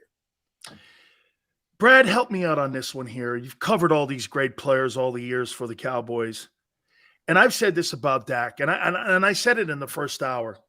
Like the kid's got a lot of people around the league that respect him. If you're going to put a blueprint together on what a face of a franchise looks like, it's Dak Prescott. He's the guy you want because the way he conducts himself and handles himself. But Brad, and again, the money, the star, everything else, man, that postseason now, he's got to win significant games, doesn't he? In a game like Saturday night, to keep their hope alive of being a number one seed and to go a long way. Dan, time out. They weren't going to be a number one seed. If they had beaten Jacksonville, they weren't going to be the number one seed. The Eagles have a game in the standings, now 2, actually now 3. So you think the Cowboys have conceded that already? No, they haven't conceded it. It's what I believe. They were 2 games behind the Eagles plus a tiebreak, which they could even the tiebreak by winning. You think the Philadelphia Eagles were going to lose 3 more games before the end of the year? Right. No. Neither do I. So they're not – they've been the best team in the league all year long.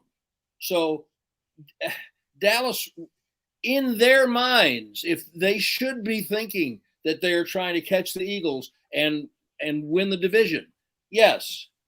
And we all know that the division winners don't always win the Super Bowl. The head coach repeated this week that he's been the number 1 seed and gotten drummed out in the first round, and he's been the 5th seed and won the Super Bowl. And when you get in the playoffs and you win, nobody cares about whether you won the division anymore. And so they weren't going to catch Philadelphia. They were always going to be a wild card from the time they lost to Green Bay. And that was only their I'm trying to look at, but that was only their 3rd loss.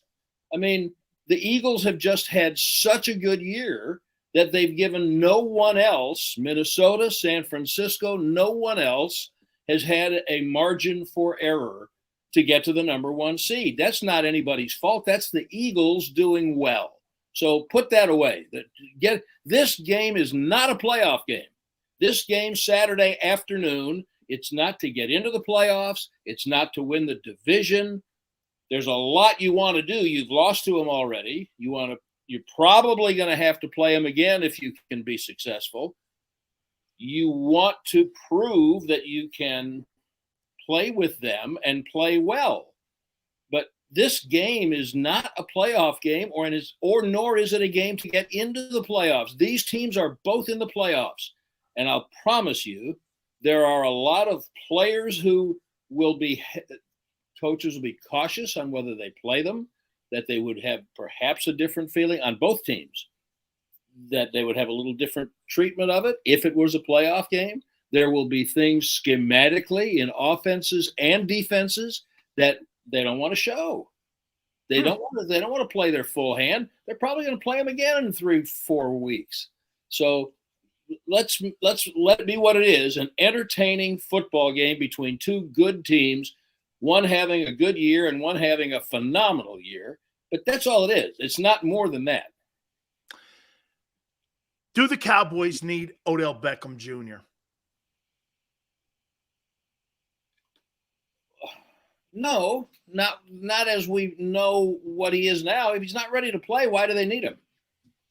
They need better production at wide receiver. And so the Amari Cooper loss you've seen it and it's been felt in the offensive production. Yes. And there are a lot of reasons. I think there was some chemistry. I think certainly the money was something they weren't comfortable with. I think that management especially questioned his availability at all times. Frankly, this is just my opinion.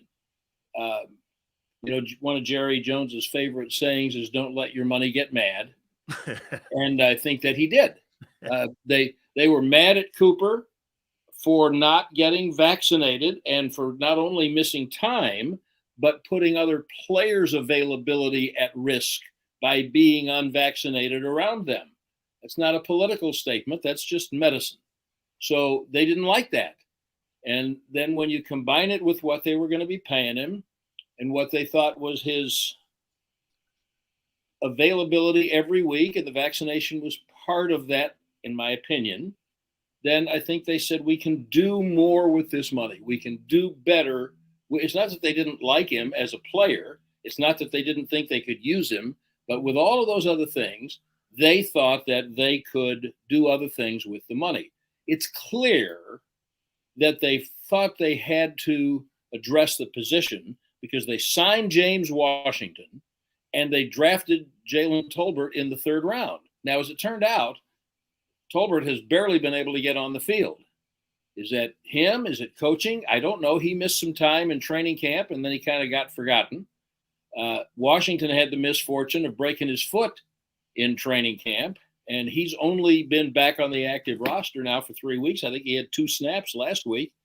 So they've got to figure out a way to get them involved.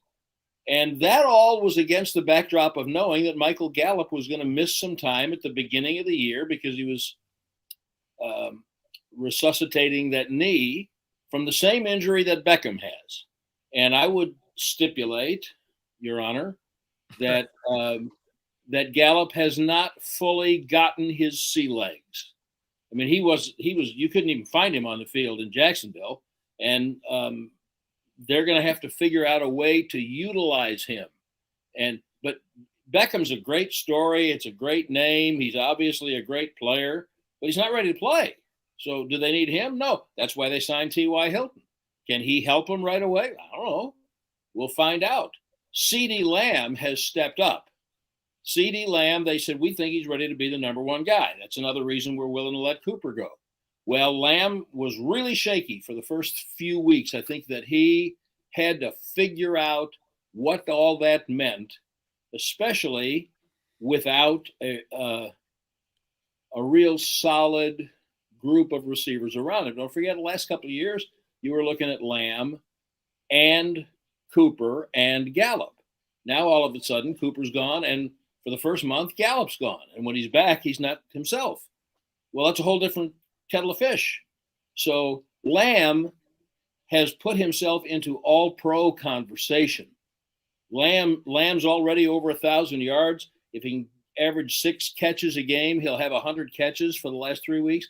I mean, Lamb's really stepped up. And so they need help around him. And sometimes it can be from the tight end. It can be from using your other receivers different ways.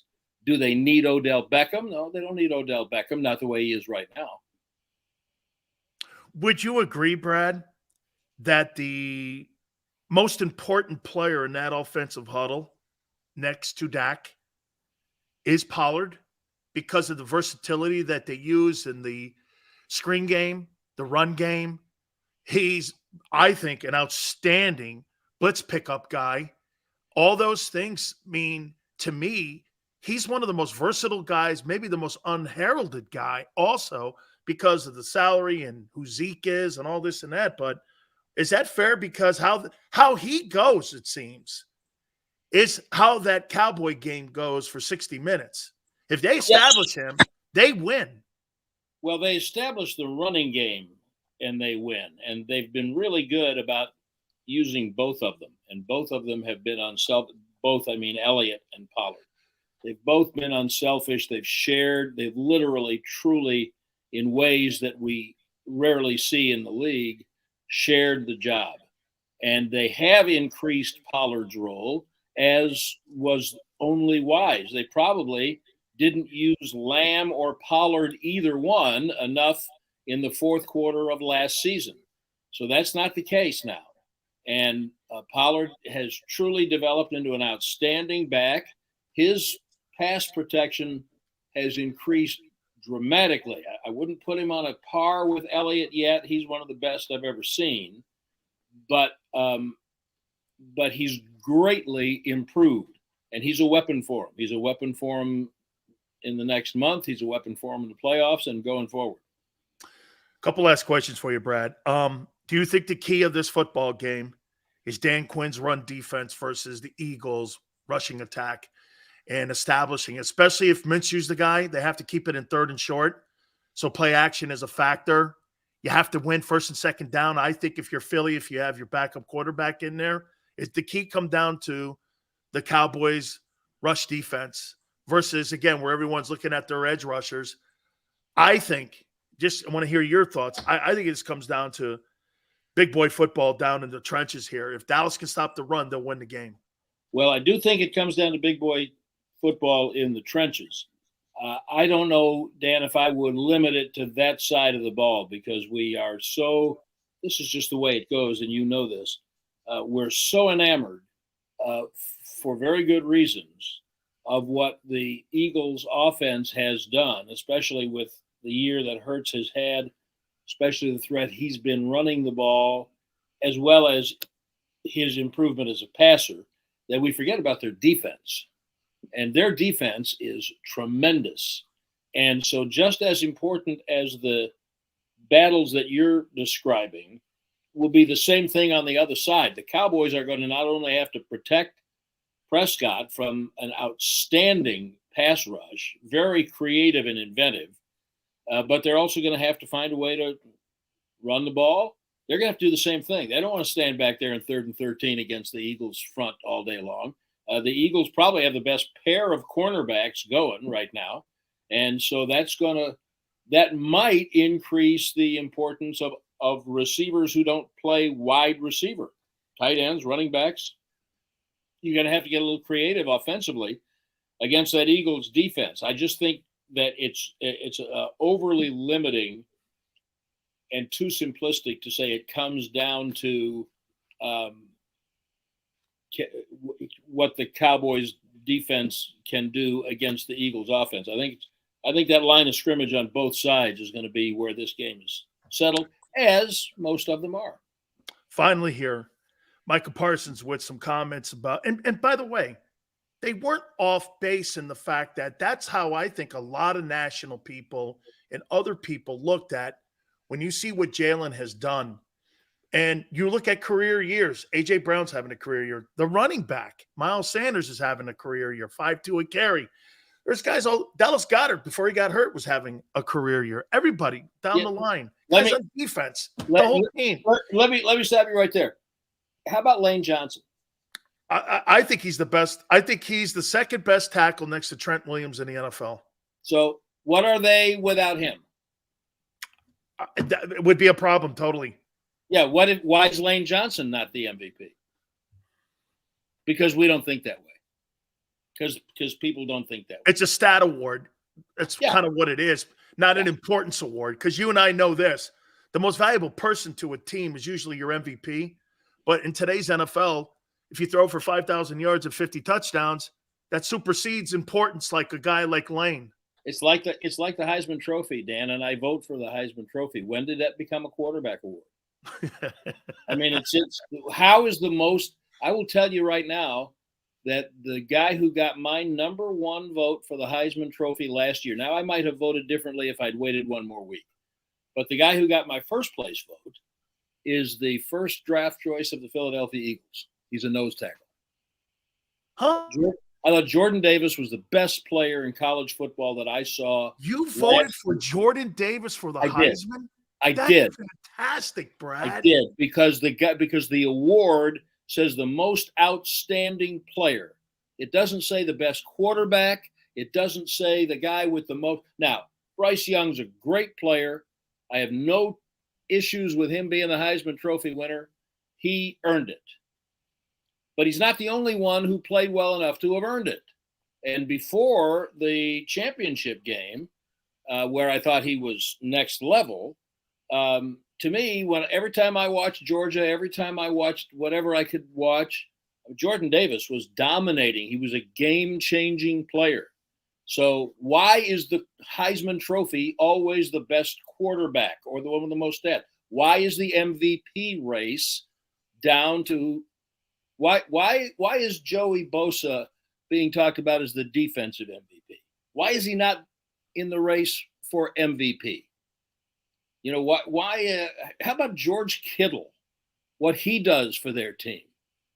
I mean, it's just not all about the best quarterback, which kind of gets back to the question you're asking me, because Micah Parsons, who has something of a vested interest because he thinks of himself as a guy who can qualify for MVP. I don't think Micah is if I had an MVP vote in the NFL, which I don't, I would not vote for Micah for the number one pick as MVP this year. And I don't think Hurts is a bad pick because of the multifaceted way he affects their offense. It's what Justin Fields is doing in Chicago. It's not just that he has statistics. He is so good that he literally changes the way defenses play. And so that's why I would not quibble with Hurts as the MVP. And look at their record. Micah's point, I think, was, is he that good because he's that good or because their team is great? They've got the best offensive line in the league. You talked about Brown and Sanders and Goddard. It's a good team. I get it. It's a great conversation. Brad, I'm going to sneak one last one in here on you, and you can shut me down as quick as possible on this one. If you don't subscribe to this, just please do it. You know my relationship with both Jerry and Steven and all the people there with the Cowboy front office. I love all those folks, and I've known them 20 years. I don't mean to quantify my question because you know I'm setting you up here. But is this an ego thing for Jerry in a way that, you know, Jerry hasn't won in the last 27 years since Jimmy left? You know, and it's like, to me, the Belichick and Brady thing, who was more important in the whole dynasty thing? I mean, Brady goes to Tampa. I think he wins the divorce there.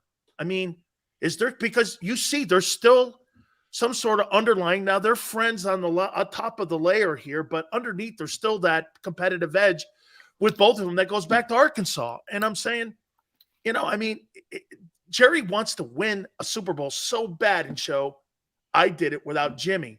You think that is something that's there? Is that a thing? Sure. So what? Okay. No. I mean, yeah, of course it is. I just wish both guys could admit that. By the way, Jimmy's ego about it is just as big as Jerry's. And by the way, you mentioned Belichick. You think Belichick enjoys watching Brady win a Super Bowl in Tampa? No.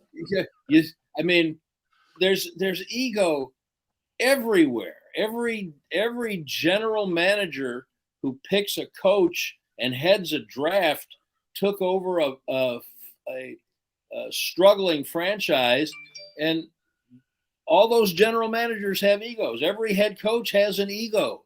Yeah, it's all ego. That's okay. Yeah, I mean, no, those two guys, you know what? I had Jimmy on yesterday, and that thing, what could have really been something so, but it was special. But it was. They won 2 Super Bowls, and they went to another championship game, and they resurrected a franchise. Might they have done more? Yeah, they might have done more.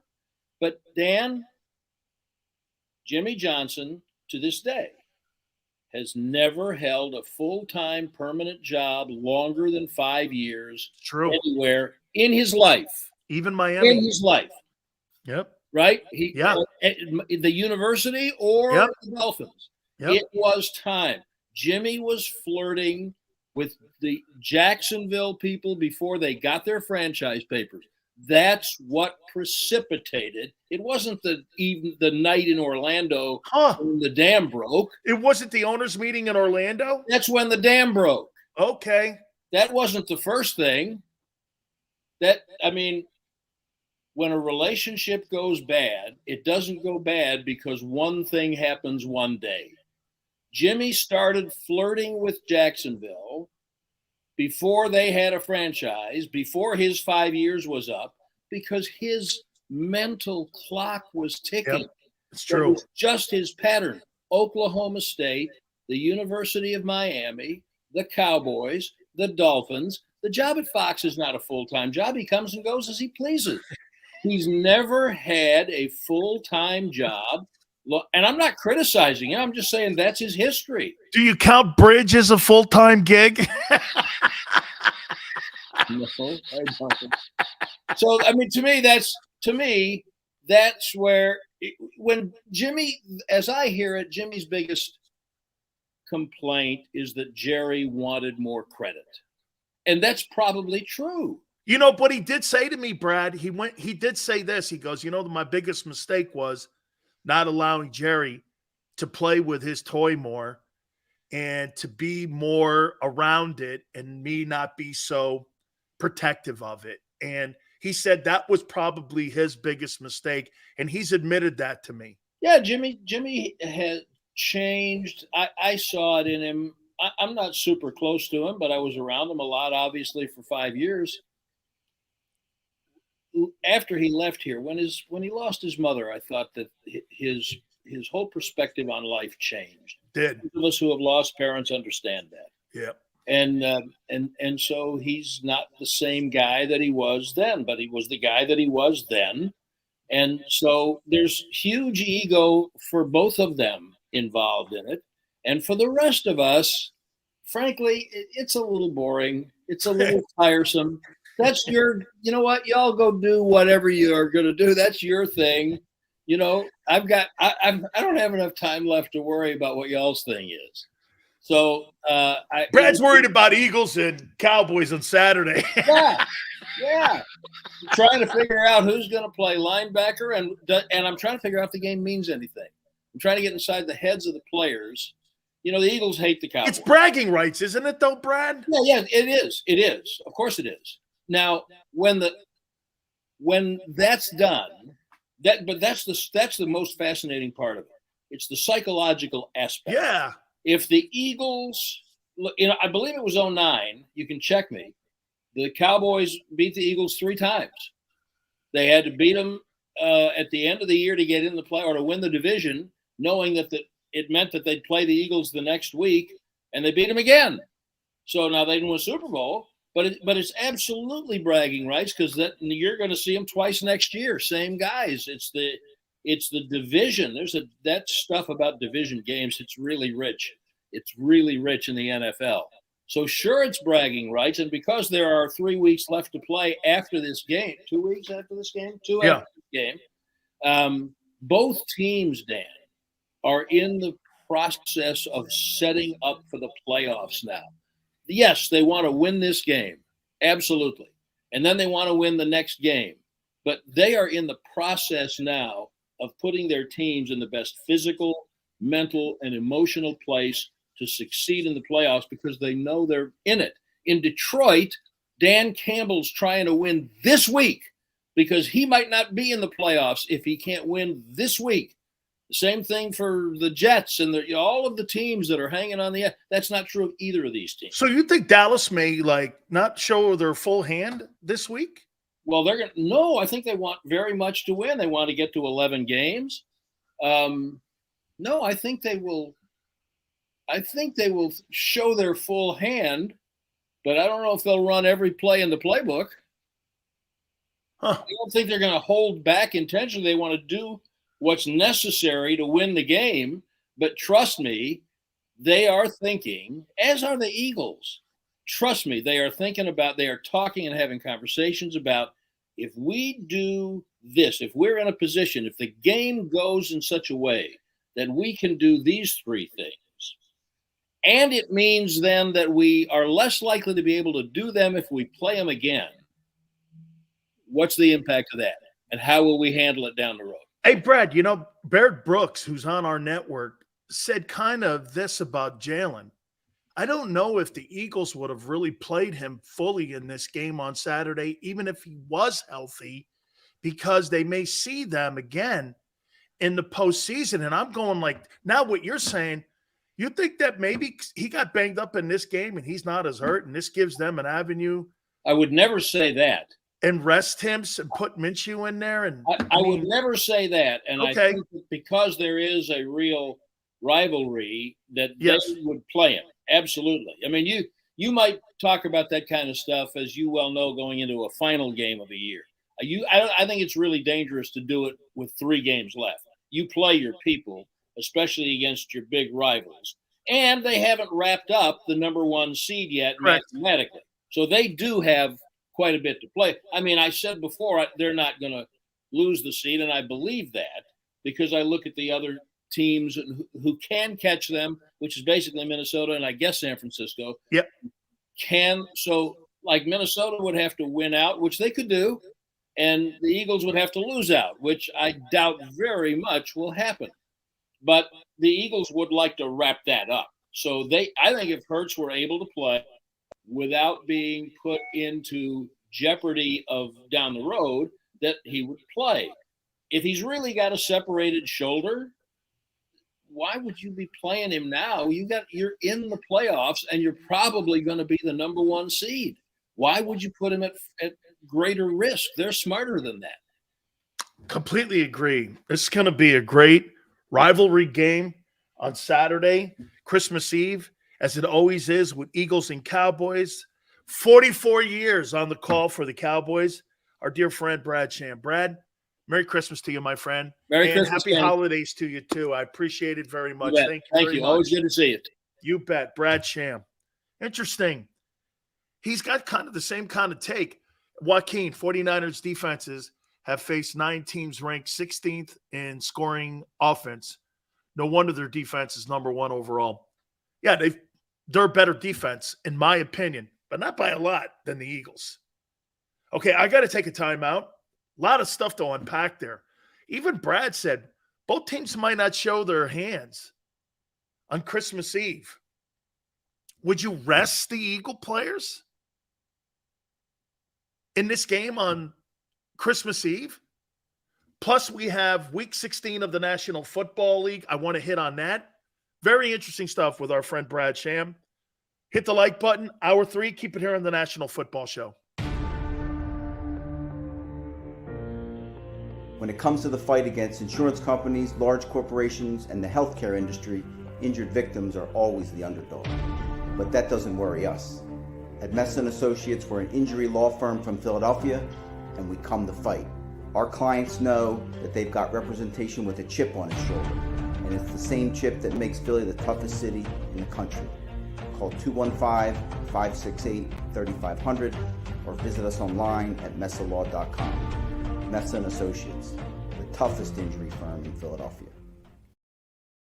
Post-game show with Seth Joyner. I knew that they had a running game. Derek Gunn. He has put in the effort. Devin Caney. Had we not won the Super Bowl, what would we be saying? And Mike Missinelli. Well, you know who Philly is. Post-game, now streaming on the 6ABC family of apps.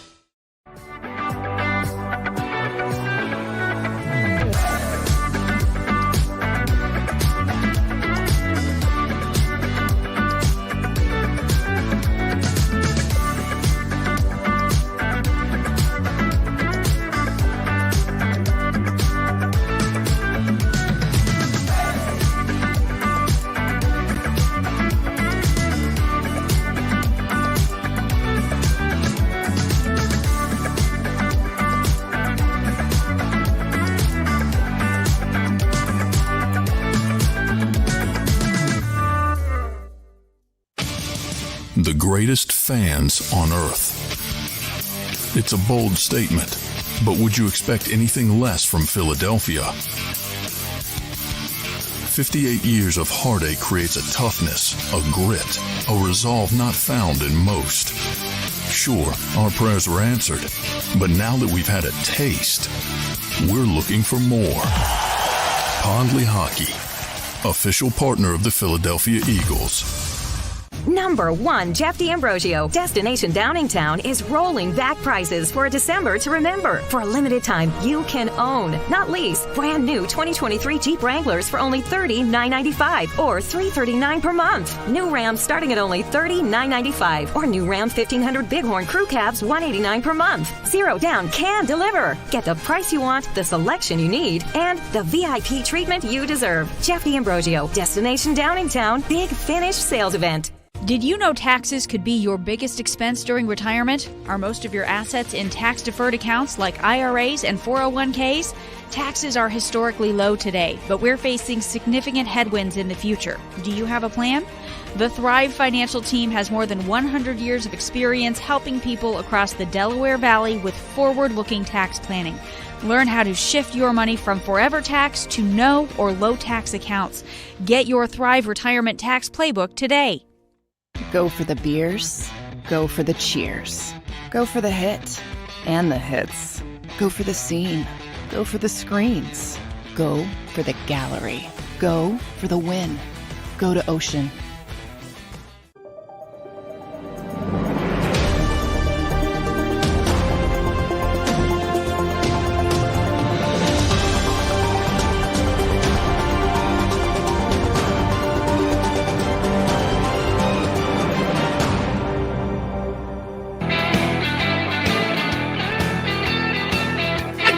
National Football Show, hour number 3. I was stunned to hear Brad Sham, who votes on the Heisman Trophy, say that he voted for Jordan Davis. Quite a compliment. It's quite a compliment. The big DT for Georgia and now the Eagles got Brad Sham's vote for the Heisman Trophy. That's pretty cool, man. You know, Brad's the second guy. I've heard Barrett Brooks on Sports Take also say, and I'm with Rob and D Gunn on this one. I do not believe they'd have held Jalen out of this game. But now I'm starting to think, would they have like, hey, is this a way to take Jalen out of this game? And not play him this weekend because you don't want to show the Cowboys anything? You're probably going to have to play him again in the postseason. Is this strategy? Hey, how about this? I think Jalen Hurts is hurt. But to what extent now? I'm not sure. I thought it was more significant, but is this strategy? Is this now a strategy? Barrett even said it. Hey, I'm not sure they'd have played him a whole ton in this game on Saturday anyway. And I'm like, see, to me, the only reason why I don't buy that is because the Dallas Cowboys losing last week wasn't the big deal. It was the Vikings' comeback. If the Vikings had lost, home field was wrapped up, Jalen ain't playing maybe in that game on Saturday. Mitchell can put a Cooper Rush type run together. Sit anyone with an injury just like preseason. Hey, I'm asking you guys, do you think they're doing this strategy-wise? And this gives them like an off-ramp not to play Jalen this weekend and rest him up and get him more healthy? He's got to be worn down a little bit. He got beat up pretty significantly, I think, in the Chicago game. But like everyone said, and to some of you guys' point, he was throwing dimes in the second half and in the fourth quarter. He was still throwing them over the shoulder passes. You think this is a strategy? Would you put this beneath the Eagles to have this as a strategy? Dude, they're complete thinking on preseason kind of has to put this into context here. Hey, they believe in health. I agree, W2. I think Chicago punished him. He still played admirably. And to me, that was a signature game for him. Man, he played his ass off in a tough situation, in tough environment, couldn't feel his hands, got beat up. Is this a strategy? Are they making, watch this, are the Eagles making more out of this injury so they don't have to play him Saturday? See, my question would be, would Jalen go for that? By the way, makes total sense too. Hey, Jalen, this may cost you the MVP, but win you the Super Bowl. No, hey, 85, Jalen got hurt on that run in the end zone versus Jacksonville. You think it kind of got more accentuated in the Chicago game. Well, that's more reason to rest him then. Hey, I'm just saying, Brad is the second guy because he wasn't talking about her. We never talked about Hurts' injury. He was talking about the Cowboys. I don't know if they're good. Hey, the Cowboys want to win, but they're not going to show their hand. So that means the Cowboys kind of want to win. Does that mean also the Eagles kind of want to win? How important is that to the Eagles? Again, Jalen, what's more important to you? I wonder if Jalen even said that. Again, I'm speculating here because this is now the third person that I respect has said it on a different angle. I heard Barrett Brooks say it on Sports Take, and I went, man, you telling me they wouldn't have played him in that Christmas Eve game? And I heard him again double down on it today. Now I'm hearing Brad go, well, I don't really know how much the Cowboys are going to show this weekend. They may sit some of their guys. I was like, wow. And that's a Cowboy perspective.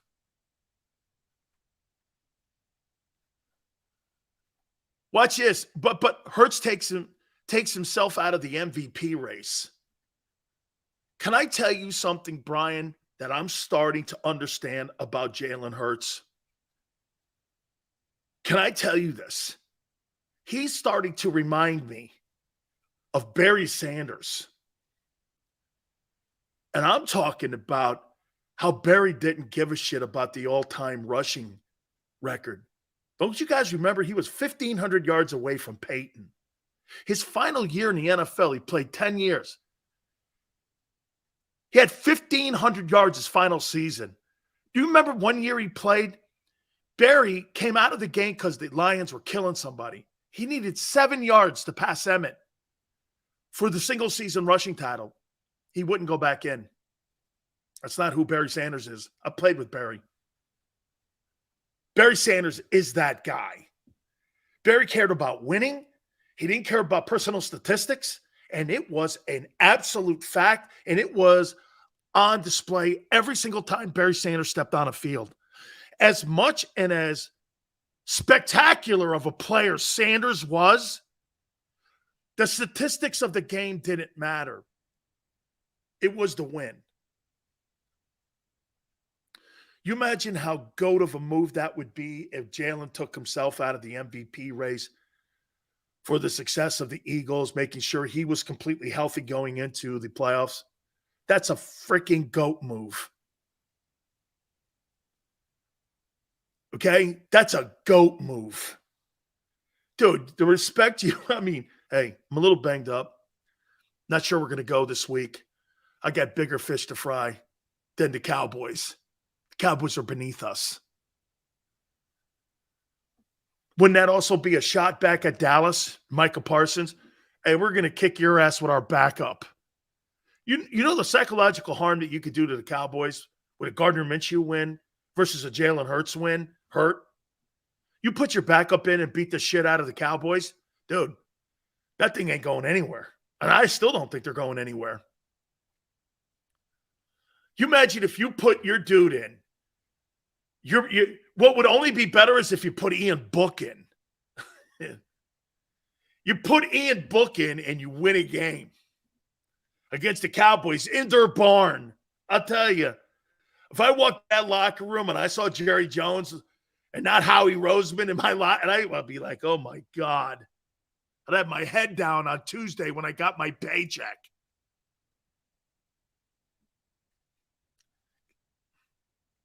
To just throw away this Dallas game makes no sense. You can't assume We will beat the Saints and Giants. You clinch this. You're right, Eagle Truth. You're right. You're right. There are 1-game seasons, right? 17 times. They're 1-game seasons. You're dead on. You're dead on. So they're trying to destroy the Cowboys with Ian Book. Why not, man? Dude, seriously. If I'd go like this when I got my paycheck on Tuesday. I'd have my head down. Jesus Christ. I don't know, man. But could this be? I don't think it's a strategy. But maybe Jalen isn't as hurt as people think he is. You know, and the Eagles now have an off-ramp. Well, we're not going to play him. We're going to play Gardner Minshew. Hey, Micah said they could win a ball game, and now they're going to prove it. Hey, Micah, you have a really good idea. We're going to put our backup in and kick your ass. Dude, hey, that's like the guy when you're like fighting somebody like Conor McGregor and somebody doesn't make weight for UFC and they stick some nobody in and he knocks the guy out. And you're sitting there going, dude, this guy was on standby. He was on his way to the gym in Vegas. They said, hey, we need a fighter. And he knocks out the main event guy. Hey, boy, I'm telling you, do you know the dagger that would send into Dallas if you beat him with one of your backups? And it would be no dissing on Jalen. Gardner Minshew, man. Again, you know what Gardner Minshew is? Gardner Minshew is a night watchman. You know, you hire a night watchman to watch over the team for a day or two. And when, you know, the president comes back, then you get your security detail back in place. You know, it's kind of like that. Gardner Minshew's a night watchman. He's okay. He can, you know, he can watch the building for a night. I'm good with Gardner. You know what I'm saying? Minshew magic, baby. Hey, Micah, you were right. He kicked your ass too. So we got 2 quarterbacks that could blow your doors off. Hey, maybe Dallas would like to hire Gardner Minshew. By the way, Gardner Minshew is a free agent at the end of this year. You know he's going to play his ass off. Maverick is going to play his ass off.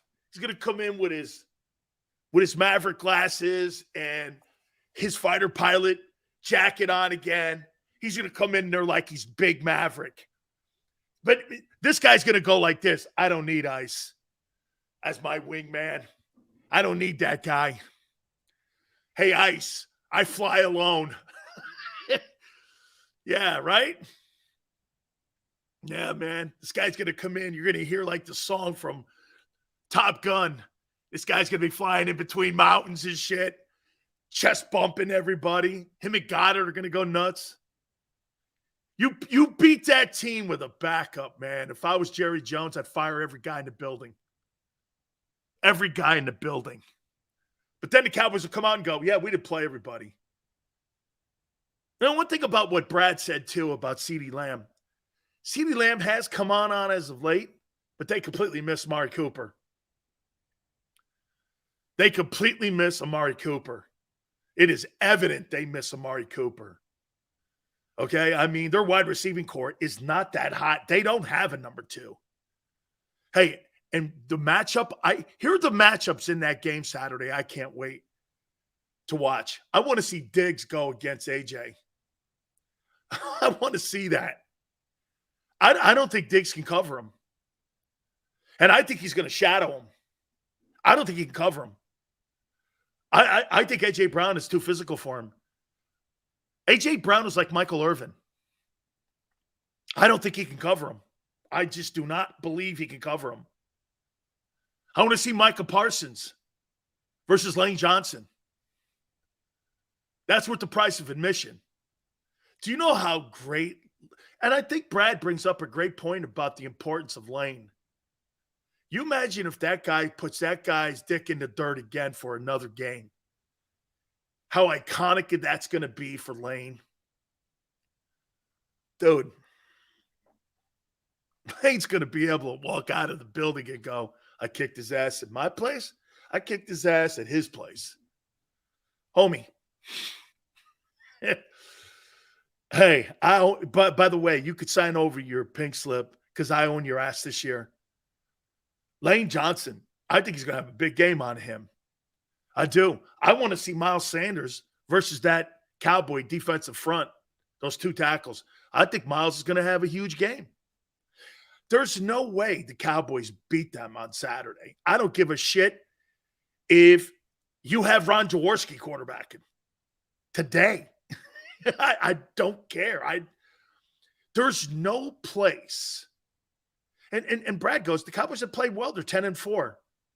Yeah, but how come every time I look at the Cowboys, they're laying an egg against Green Bay and Jacksonville, and they're so inconsistent? I think they've had an inconsistent year. But then again, I think everybody in the NFC's had an inconsistent year except Philadelphia. Except Philadelphia. Man. Hey, did you see the question about Odell Beckham? I think the Cowboys are not going to hire him now. Why would you sign him? I think this guy's got a bum wheel.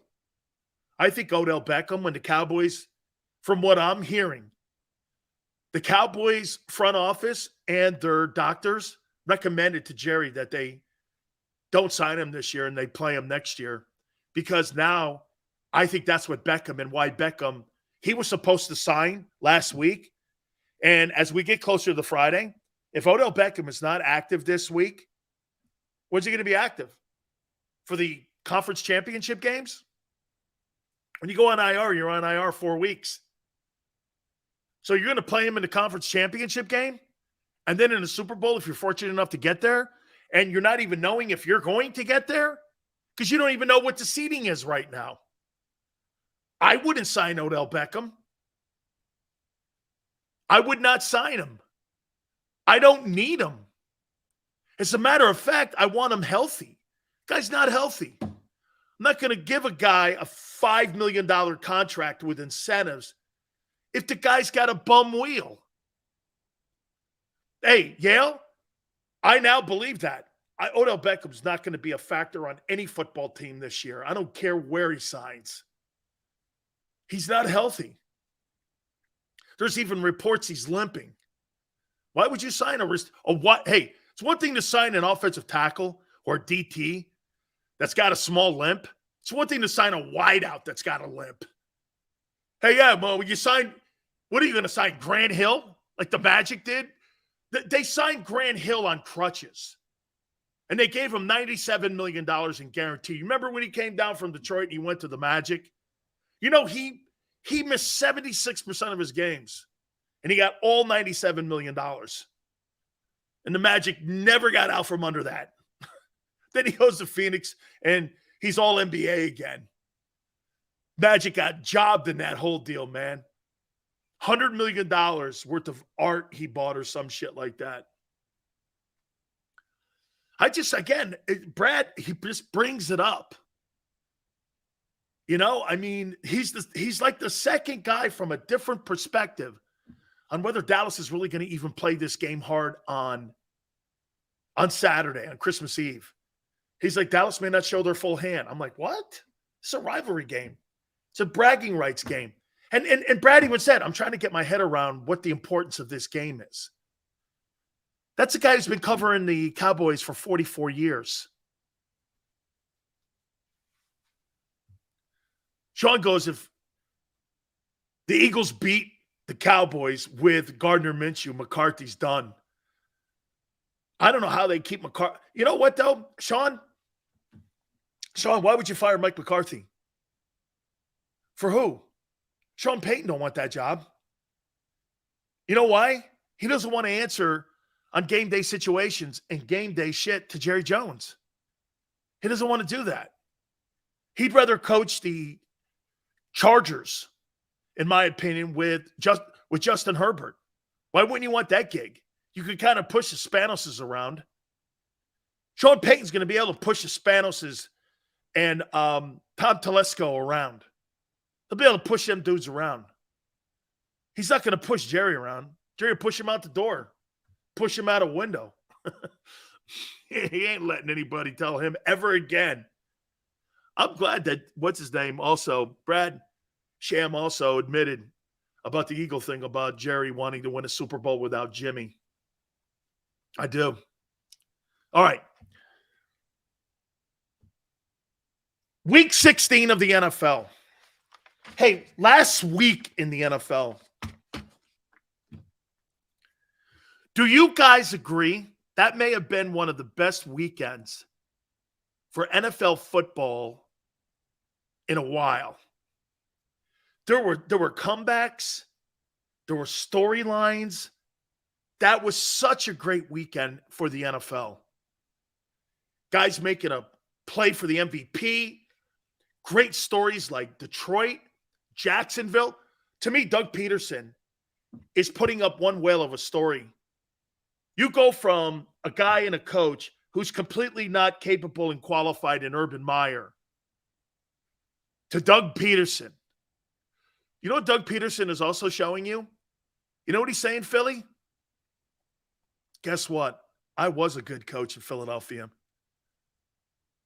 When all you guys hated me when I got hired, I went back and looked and read all the comments about Peterson being hired. You hated him. But that's okay. That's Philly. You didn't like Sirianni, too, when he was 2-4, 2-5, whatever. It's okay. I get it. I get it. You didn't know who he was. You didn't know who really Doug was. You knew he was Andy's boy. Okay? Doug now is showing he's a good coach. He's learned. I mean, Andy Reid's a better coach in Kansas City than he was in Philly. And I think it's because of the experiences he had in Philly. And he's carried him over. I think he's a better people coach with his quarterback. Now, I think there's a different dynamic. I think Patrick Mahomes, would we agree? Patrick Mahomes is more open to Andy's criticism than McNabb was. Do you agree? Every time I remember, and people like Joe Jaravicious, I asked Joe Jaravicious about the relationship between McNabb and Andy Reid. And he told me that every time Andy Reid got in his ass, McNabb would pout. And McNabb would have an ass with it. And he'd roll his eyes or some shit. I don't think Mahomes does that. I think Mahomes is open to all criticism because it's constructive. I think it was constructive in Philly too. But he had to handle McNabb differently in Philly because he knew that Donovan McNabb would have meltdowns. I think Mahomes, did you see that thing this year? When Mahomes and Eric Bieniemy on the sidelines, who got in the middle of it? The guy who got in the middle of it was Andy Reid. Easy. Let's get in the locker room here. Remember, what's his name goes like this. Here, took his headset off and goes, here, you want to call the plays? Instead of saying yes, Andy Reid got in the middle of that. That's an experienced move because of how and what happened in Philly with McNabb. You know what? Sully goes, Andy was stubborn himself. Somebody's got to be the adult, though, dude.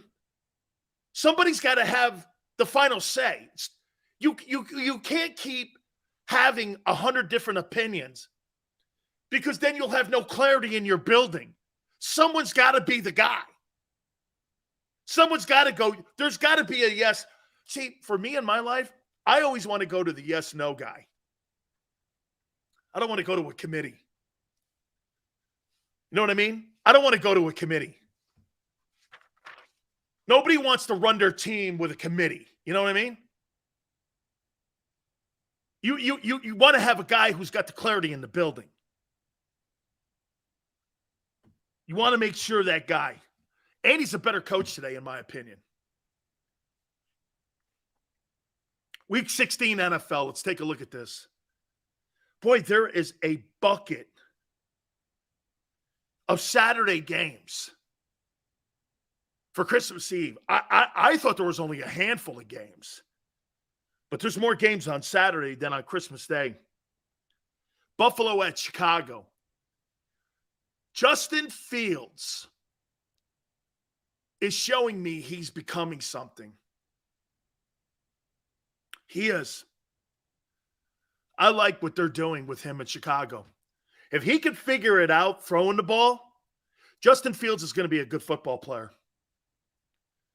Atlanta at Baltimore. Here's the thing about dual threat again. Look at how many significant games. They could drop that game to Atlanta, my opinion, Ravens. Look how many significant games that Lamar Jackson's going to miss. He's going to miss again this week. Are you going to pay Lamar Jackson $250 million? I'm going to say it again to you guys. His gamble on what he did by passing up on that $250 million, in my opinion, I think he's failed. Cincy at New England, very interesting ball game. Very interesting ball game. Can I ask you guys this? If you're Bob Kraft, and let's say New England doesn't make the playoffs,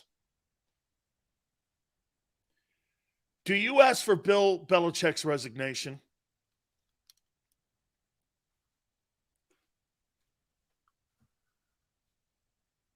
Be 4 years since they won a playoff game if they don't make the postseason. Hang on for a second. And the Matt Patricia shit with the play calling, the idiotic play we saw on Sunday, that don't look like the Patriots. That doesn't look like the Patriots anymore. The discipline of coaching. I mean, don't you expect Bill to win? He hasn't had a decent receiver forever. Dez.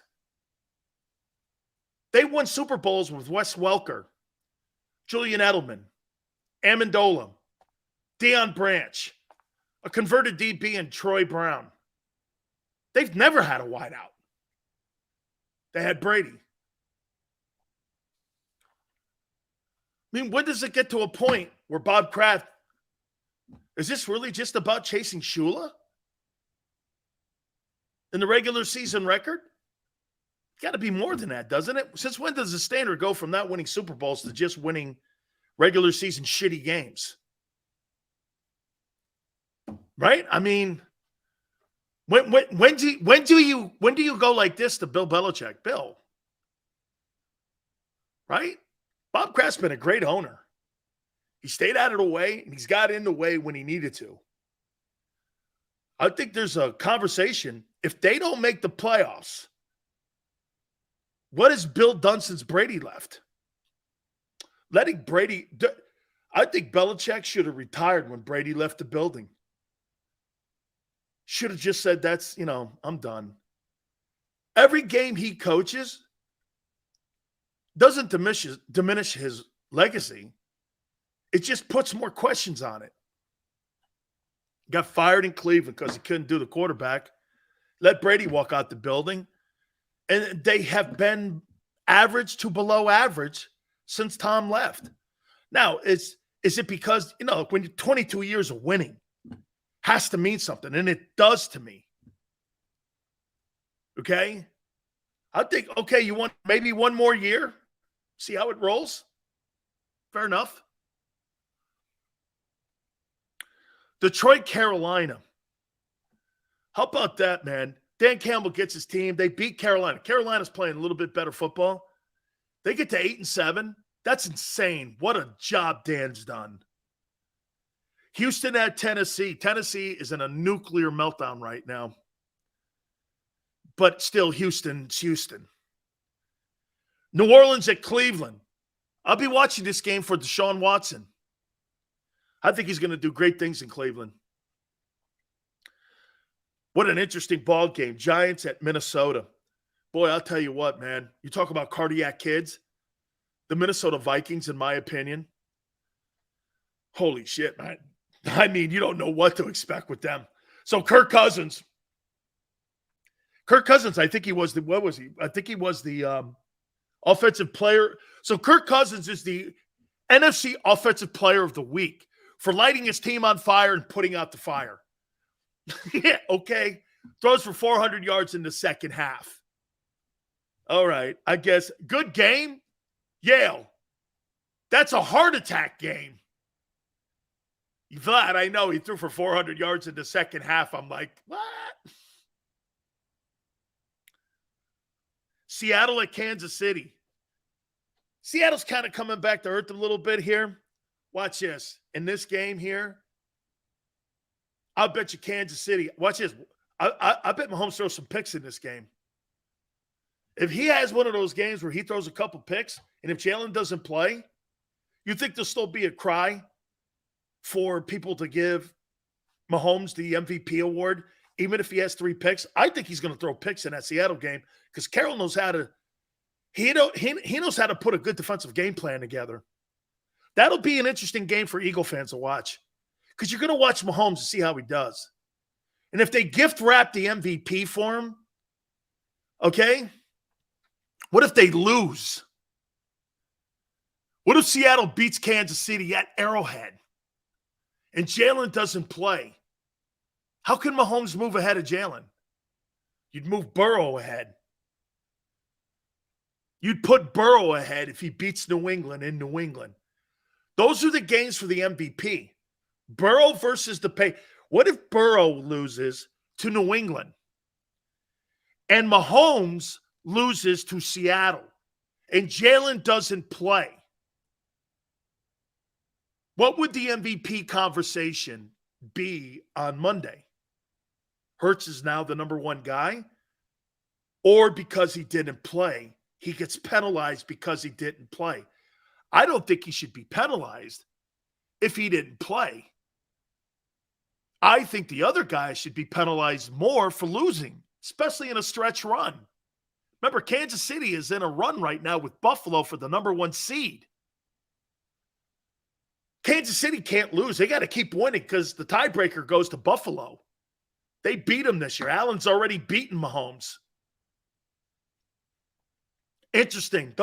Keep an eye on that. Cincinnati at New England and Seattle at Kansas City. That's MVP kind of stuff. You got your two. And where's Buffalo? Buffalo's at Chicago. Just to keep an eye on Allen. I think Allen's too far away from the other 3 guys. Okay? Burrow's not better than Jalen. Yes, he is.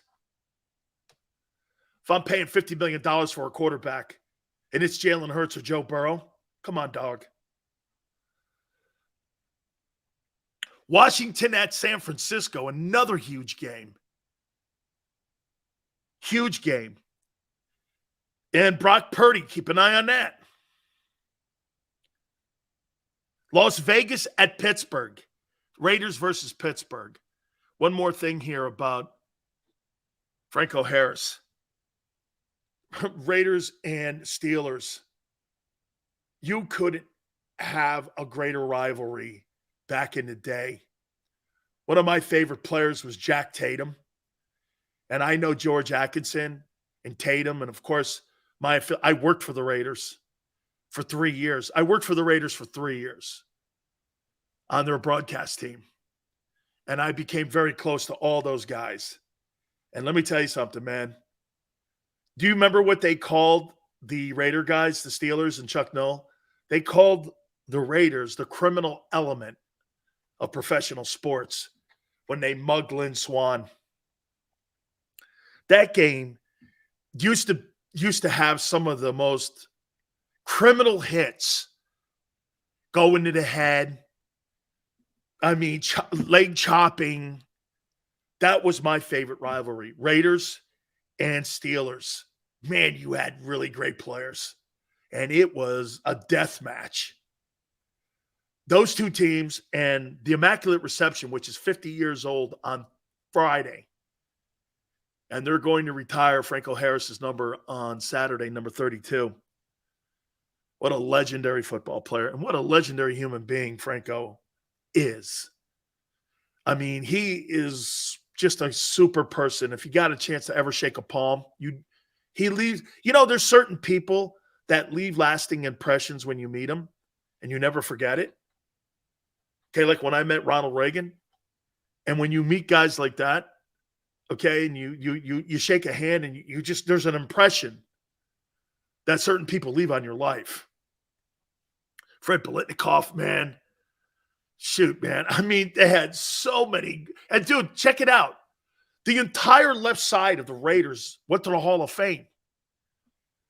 Otto, Upshaw, and Shell.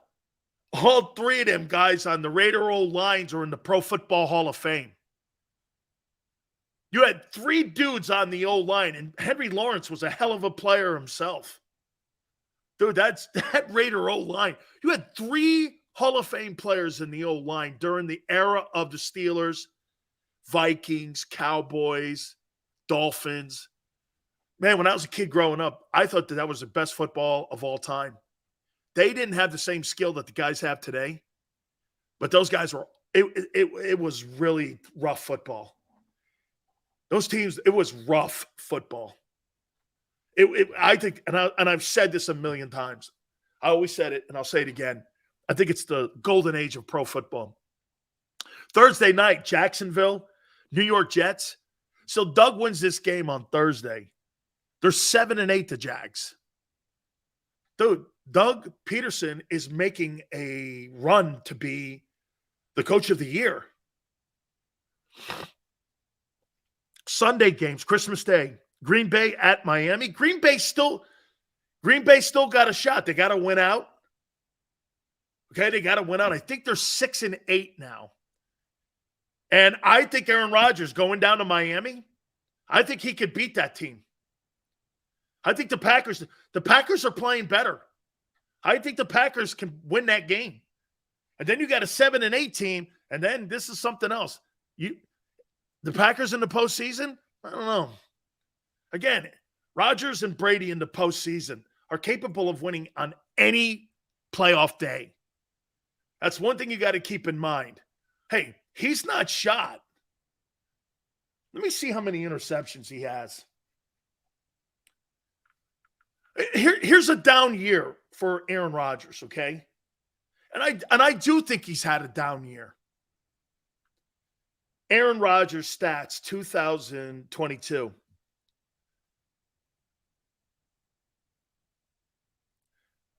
Here's his stats. So here's a down year for Rodgers. 92 quarterback rating, 24 touchdowns with 10 picks. You want to hear something crazy? Aaron Rodgers has thrown more picks this year than he has in the last 2 years combined. And he's got 3,100 yards. That's a bad year for him. That's a career year for some. This guy's got more touchdown throws than Jalen Hurts. And he's got a bad year going here. It shows you the level and what he's put himself on. Denver at the Rams. Rams have to be the biggest disgrace of all time. Hey, here's something else too. I brought this up yesterday. How in the world is Aaron Donald in the Pro Bowl over Javon Hargrave? Has anyone seen the rest of the list yet for the Pro Bowlers? And why do the Rams get a heads up that Donald has made a pro? He's on IR. He's on IR. And he made the Pro Bowl. And Hargrave's got 10 sacks from the defensive tackle position. Dude, if that guy is the starting DT over Javon Hargrave, that's really awful. There's really a misjustice there with that. Buccaneers at Arizona. Bucs got to win, man. The Bucs got to win. Hargrave's having a great year. He really is. By the way, I'll tell you what, Yale, I'm more in line right now to pay him $14 million. Hargrave. I might pay him the $14 million. I'm not going to give him the Supermax and give him the franchise tag money, which I think is $17.5 or something like that, according to the Player Association for next year. But I'll give him he's making $12.9 now. I might up that to $15 million, $14 million. He's good, man. He is good. And by the way, I don't know if I'd bring Joseph back, but I would bring Sue back. Then on Monday night, you've got Chargers and the nuclear meltdown Colts. Chargers got to win too. I think Brandon Staley has to win to keep his job. All right. Hit the like button. Keep it here on the National Football Show. When it comes to the fight against insurance companies, large corporations, and the healthcare industry, injured victims are always the underdog. But that doesn't worry us. At Messon Associates, we're an injury law firm from Philadelphia, and we come to fight. Our clients know that they've got representation with a chip on its shoulder, and it's the same chip that makes Philly the toughest city in the country. Call 215-568-3500 or visit us online at messalaw.com. Messon Associates, the toughest injury firm in Philadelphia. Post-game show with Seth Joyner, I knew that they had a running game. Derek Gunn, He has put in the effort. Devin Caney, Had we not won the Super Bowl, what would we be saying? and Mike Missinelli. Well, you know who Philly is. Post-game, now streaming on the 6ABC family of apps.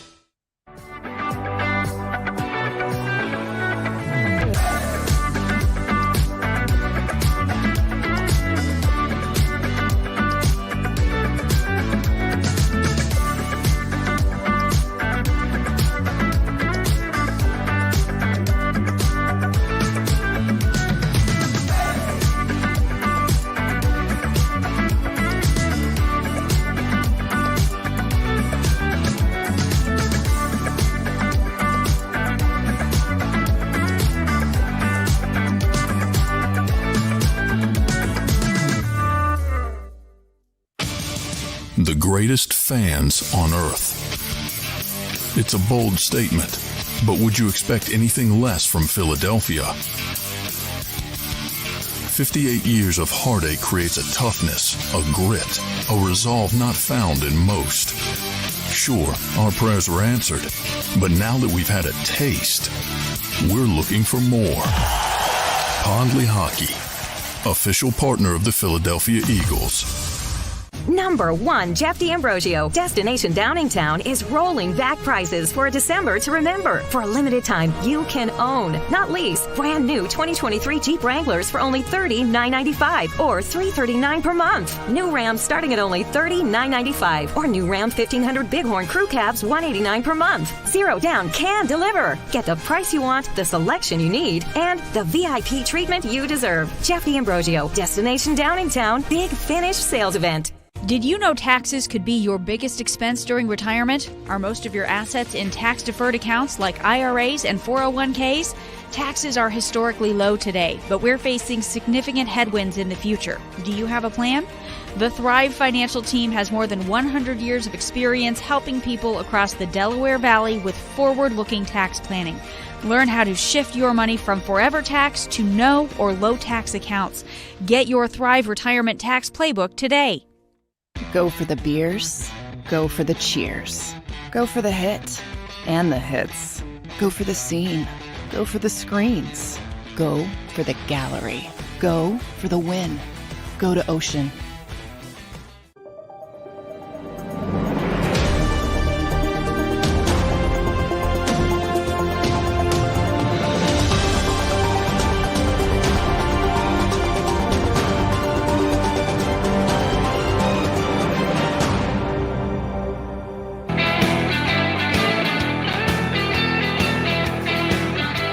Well, Nick Foles is starting on Monday night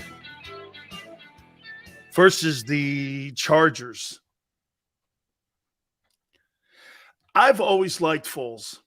And I'll tell you, I think he's got shitty coaching the last couple of years. Doug Marrone in Jacksonville and Matt Nagy in Chicago. And now he's going to the Colts, and now he's got an analyst as his head coach. This guy's gone to shit shows everywhere except Philly. The only place where he's actually had success and good coaching has been Philadelphia. He's got shit coaching the rest of his time in the NFL. Okay, I mean, he's got some of the worst coaches and some of the, some guys, to me, I always wonder what would have happened if the Eagles had kept him and moved Wentz. As we see now, what would have been the better move? I think I would have rolled the dice with Foles more than Wentz. You know what it's always hard to do for an analyst? And by the way, Howie was never not going to keep Carson Wentz. You know why? It's number one pick, and they gave him the money. Imagine that.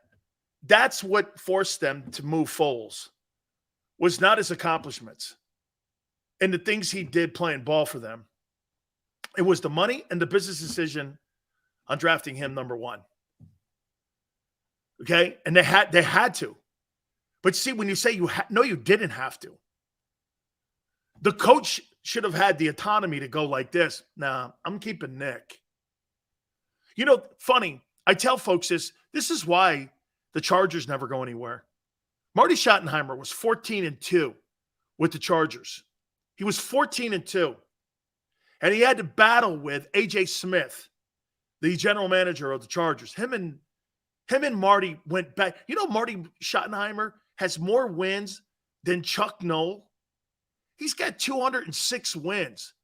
He's 4-14 in the postseason because Marty used to overcoach himself and over-prepare and do the dumbest shit on the planet. Never made sense. Never made sense. My cousin played for him in Cleveland. Never made sense. This guy's got 206.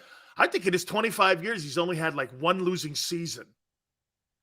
But the decision came because AJ wanted to trade Drew Brees. A.J. Smith, the general manager then of the Chargers, who since passed on. Also, Marty has too, by the way. Love Marty Schottenheimer. But Marty was like, no, I want to keep Brees. You can move Rivers.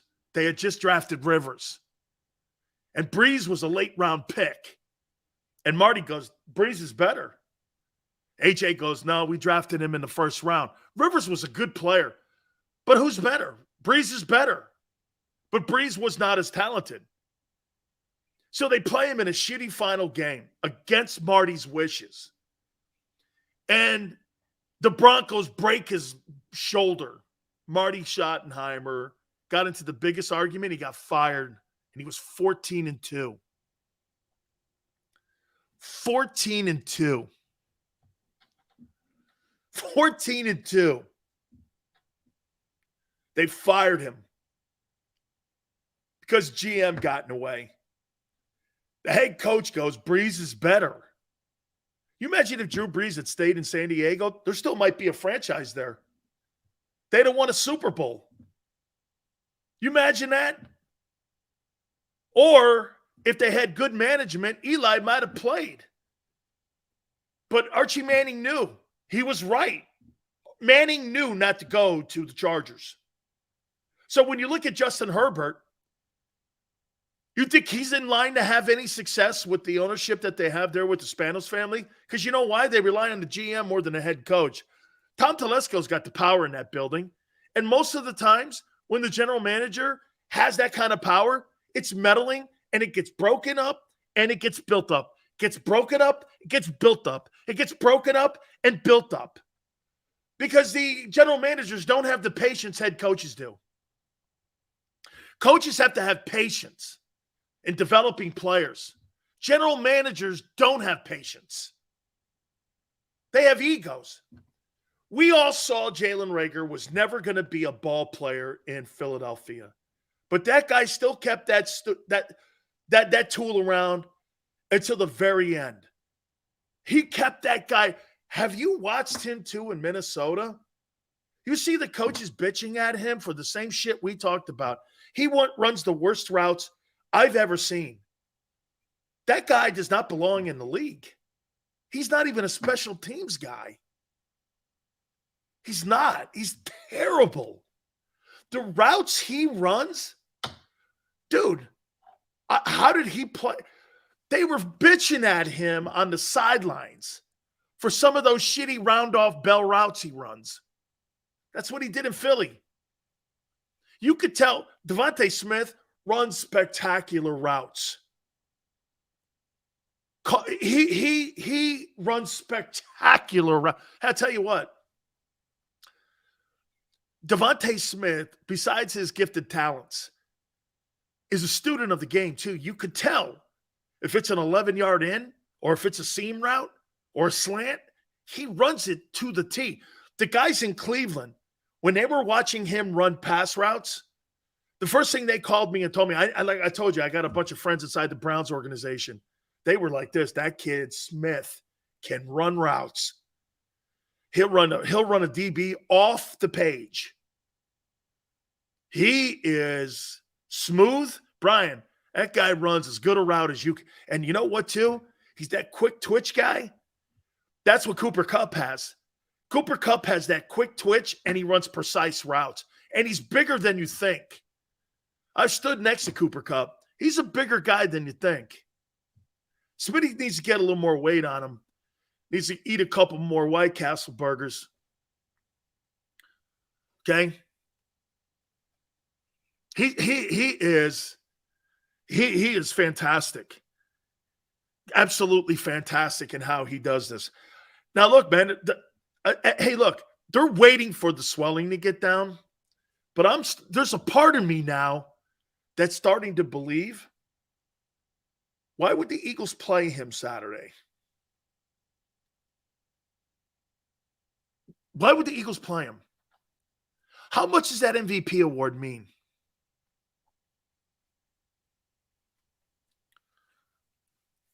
I wonder if Jalen said something to them. Hey, look, I'm good with anything you guys do. If you guys don't want me to play, I won't play. I want to play. Okay? You can't keep every decision in Jalen's hands. You give him the decision to run on the field. Now you're going to give him the decision to play or not. You can't do that. Someone's got to be in the room to go, you know. And look, I don't think you'll have any less of an energy in the building. I actually think you'll have more energy in the building because other guys are going to want to step their game up even more so and even be more. You might get more of a laser-focused team having Minshew play. I don't think the Eagles are going to miss a beat. Hey, watch this. Who do you think's a better backup, Gardner Minshew or Cooper Rush? I think the Eagles beat them there too. How great would it be also to knock Dak out? Some of you are going, damn, Sills, wishing for injuries? No. Wishing for hard play. And if hard play results in that cleanly, it's game, dog. It's a collision sport. What do you think? People don't get hurt in this bitch? Look at your boy in Philly. I hate that snowflake mentality. It ain't wishing anything. I'm wishing for hard play. Hard play. Nothing cheap. Nothing to injure somebody personally forever and career. No, nothing like that. Bro, you take Dak out, knock his ass out. I'm sorry. Who's your backup quarterback? Cooper Rush? I want to see him. I'd be barking that too. Here's my Christmas wish on Christmas Eve, that I get to see Cooper Rush by the end of the game. I'd be barking that. Hey, I want to see your backup quarterback. Your backup quarterback's going to get reps. Why? Because I'm going to come for your guy. He's standing around the pile, I'm going to hit him. He throws the ball, I'm going to hit him. He takes off running, I'm clearly going to kill him. I'm going to go after that guy as much as I can. You know, Jimmy said, you know, you were right there on the edge. I want my football team playing on the edge on Christmas Eve. I want dudes on the edge. If I coach a college football team, I'd recruit 100 guys like me. I want all my guys on a leash. And when it's time to eat, Jerome, Winston Moss, Michael Irvin, Warren Sapp, Cortez Kennedy, Russell Maryland, I'm going to take the dog collar off and I'm going to go get you. You're going to think they let the pound loose. Ain't nobody going to be standing. That's how we looked at it. Hey, don't you think it's odd? Jimmy recruited all them kind of guys. That's how the Cowboy players played when they were in Dallas too. That's how you want a whole roster of that guy. Yeah. Let me let Hassan. Hassan's been eating too, dog. Hey, by the way, what a feather in his cap. Kudos to him, man, and I was wrong. He's done a hell of a job. He's getting after quarterbacks, man. He's getting after people. I'd rather have Hassan Reddick as a pass rusher on my team than Michael Parsons. That's crazy to say. I never thought I'd ever say that. Guy on his third team. I thought I never would say that. But he's done it, dude. He totally has. Getting closer to Christmas. By the way, rest in peace, Franco. I can't wait for this weekend. And that doesn't diminish it in any way whatsoever. Whether Jalen plays or Minshew plays. It's Cowboys-Eagles, dog. All right. God bless everybody. Get your Christmas shopping done. Tell someone you love them. Thank you so much for coming aboard. Xander, great stuff. Tone, great stuff as always. Till tomorrow, 3 to 6 Eastern. We'll see you on the flip side.